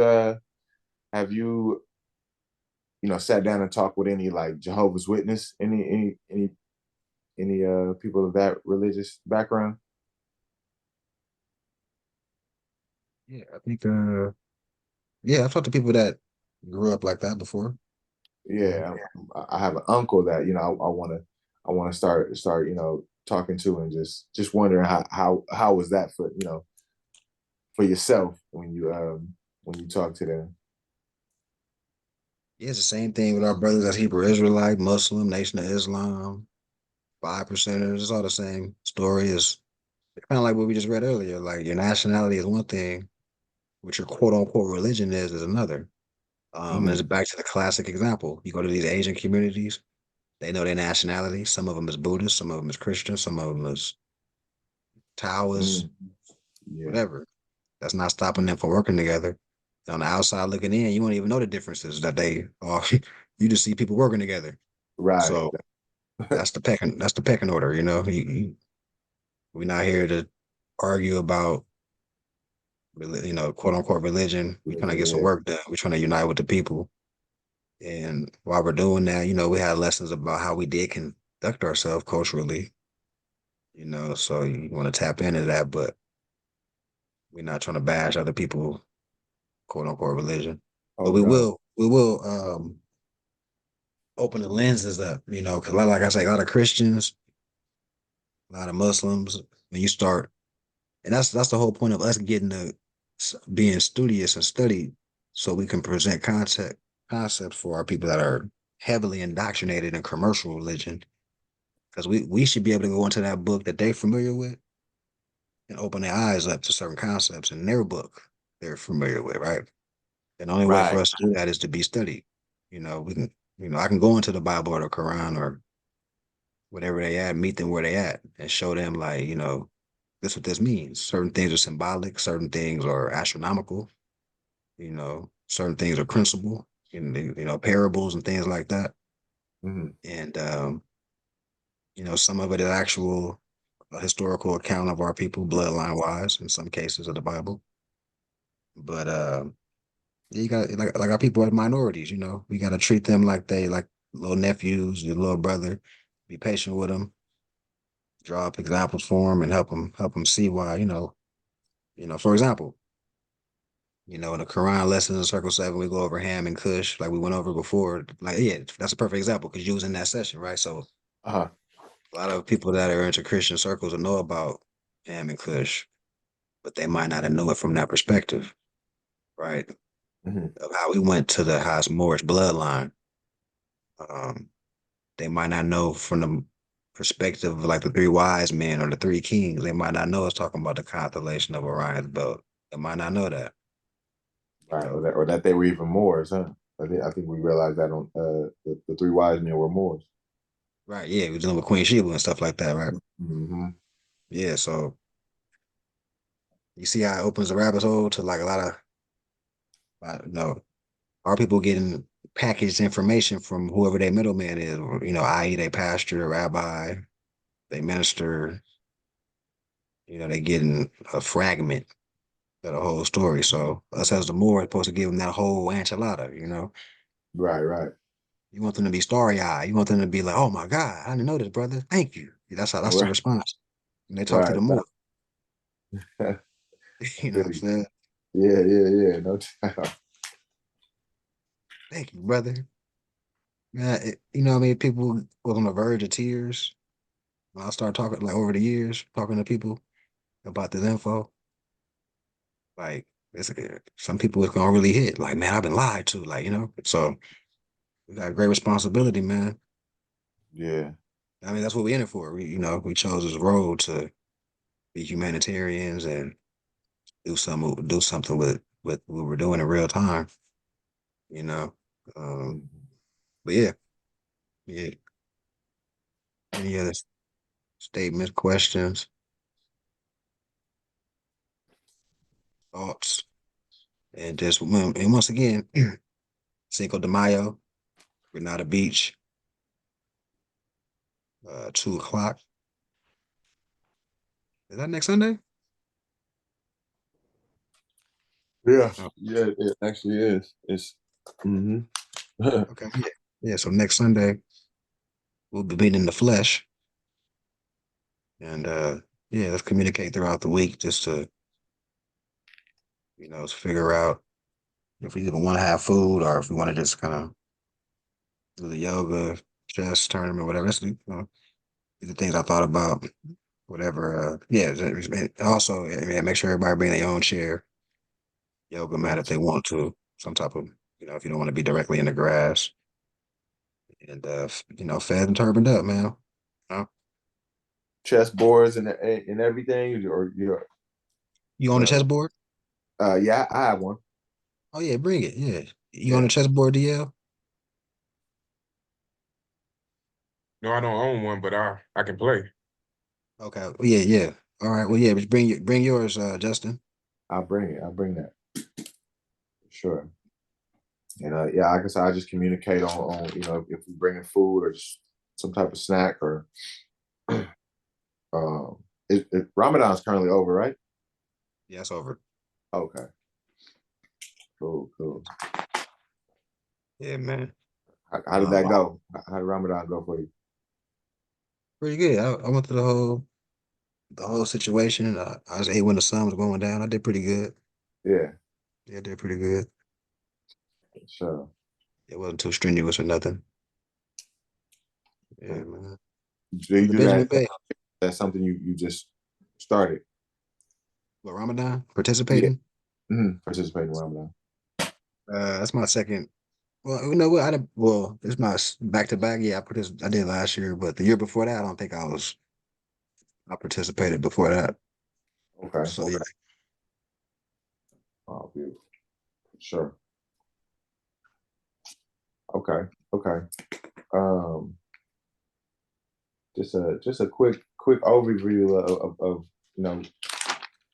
what we had went over as far as the what was the book by Carter G? I think I wrote down the wrong title. I wrote down The Origin of Free Negro. That's not the title of that book, right? let me go back to it. I know you have it. Uh, Here we go. Free Negro heads of families in the United States in 1830. Free Negro Head and States. No, free Negro heads of families Oh, families. Okay, I'm sorry. Free in the Negro. United States in 1830 by Carter G. Woodson. 1830. Okay. Free Negro Heads and Families of Families in the United States in 1930 or 1830 by Carter G. Woodson. I got the Sundry. These are just things poems I'm gonna study. The Sundry Act. Um, it's proof of Article 4. Law, just little notes that I had in Othello. These are certain points of things I want to look into and share with the wife. Yeah. Spread his info out, man. Yeah. Brother Benjamin Bay, man, how you doing over there, man?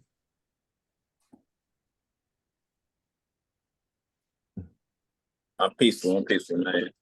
Low key just taking down my hair low key to get it braided up later. But I didn't even know you had hair, man. oh yeah. I said when I was 30 I was gonna grow my hair out, but the whole COVID thing happened. You had to be Obama to get a haircut out here. And I was like, I'm not paying like 50, 75 for a haircut. I mean, honest to the brother, but I'm like, nah, that's Yeah, I thought you was bald headed with the beard all this time. I thought you had the freeway the whole time, man. that Kyle Boozer got I thought you had, bald headed with the beard is crazy. yeah. Okay, that's what's up. I'm like, I seen a visual with some braids. I'm like, hold on, man. Oh, that is so funny. It's funny. But that is like that though. That is like that. A lot of bald caps and just feds and beards out here, So love the skin you're in. I Yeah, learned we. in astrology if like someone has a bald head, most likely they got the sun in the first house. Oh wow, that's interesting. Yeah. Yeah, the sun. And first, I was the head, so it's like just burned up. Mm, Burned off all their hair. Yeah, that's stuck out. But you see like certain astrology charts and you look at the people and you're like, wow, oh, man, it's crazy. Think like Vin Diesel. If I'm not mistaken. are you Aries too? Huh? Vin Diesel's Aries. I'm not sure. I'm not sure. But I want to say his son's in the first house because he was using one of those examples. And I was looking at one of those videos. Yeah, I'm still well, I'm reading my natal chart and learning learning a lot about it, man, just by myself in that aspect. In certain aspects, I would say. It's really making sense, I would say now, or I would say connecting a lot of things. Yeah, man. Well, I guess we can close out now. Unless we gotta do one more round of questions, statements, or whatnot. I don't know. That's a quick statement about that we're talking about as above, so below with the feds. So it's like just talking about astrology. So it's and actual law, getting policy important. So like the 360 degrees of like earthly knowledge and 360 degrees of divine knowledge. So that would maybe take it out of attention. Which is like Yeah. astrology, law, nationality, and birthrights. Birthrights are divine, and that would be like the top part of it is, or the zodiac. Then you got Earth, which is on our head. So more from Earth and more from the sky. I digress. Wow, That's deep. that's fire. That's fire. All right, I'm gonna close out in prayer. And, Wait, I just wanted to tell oh, Amir. I just wanted to tell Justin to look up Charles Taze Russell, the founder of the Jehovah's Witnesses. Charles Tay Russell. Yeah, Charles Taze Russell. See, he was like a Freemason and stuff. And that's Tay. When you say Tay? Charles Tay. Taze, I think it's Taze. Taze. Taze Russell. Thank you so much. You're welcome. Jehovah's Witness. Yep. Yeah, they be all right. Nah, I ain't gonna close out. I'm gonna go somewhere else with that. But I just summarized by saying that if your head is a Freemason, then clearly, Saying something, right? yeah. But let me close out in prayer. So, Allah, the Father of the universe, Father of love, truth, peace, freedom, and justice. Allah is my protector, my guide, my salvation, by night and by day. It was Holy Prophet, Noble Jew Ali. Amen. Islam Moors. I'll see most of y'all next week, and I'm pretty sure we'll be in communication all throughout the week. We'll figure it out. And peace and love. Everybody have a beautiful rest of their day, man. It's a lot more.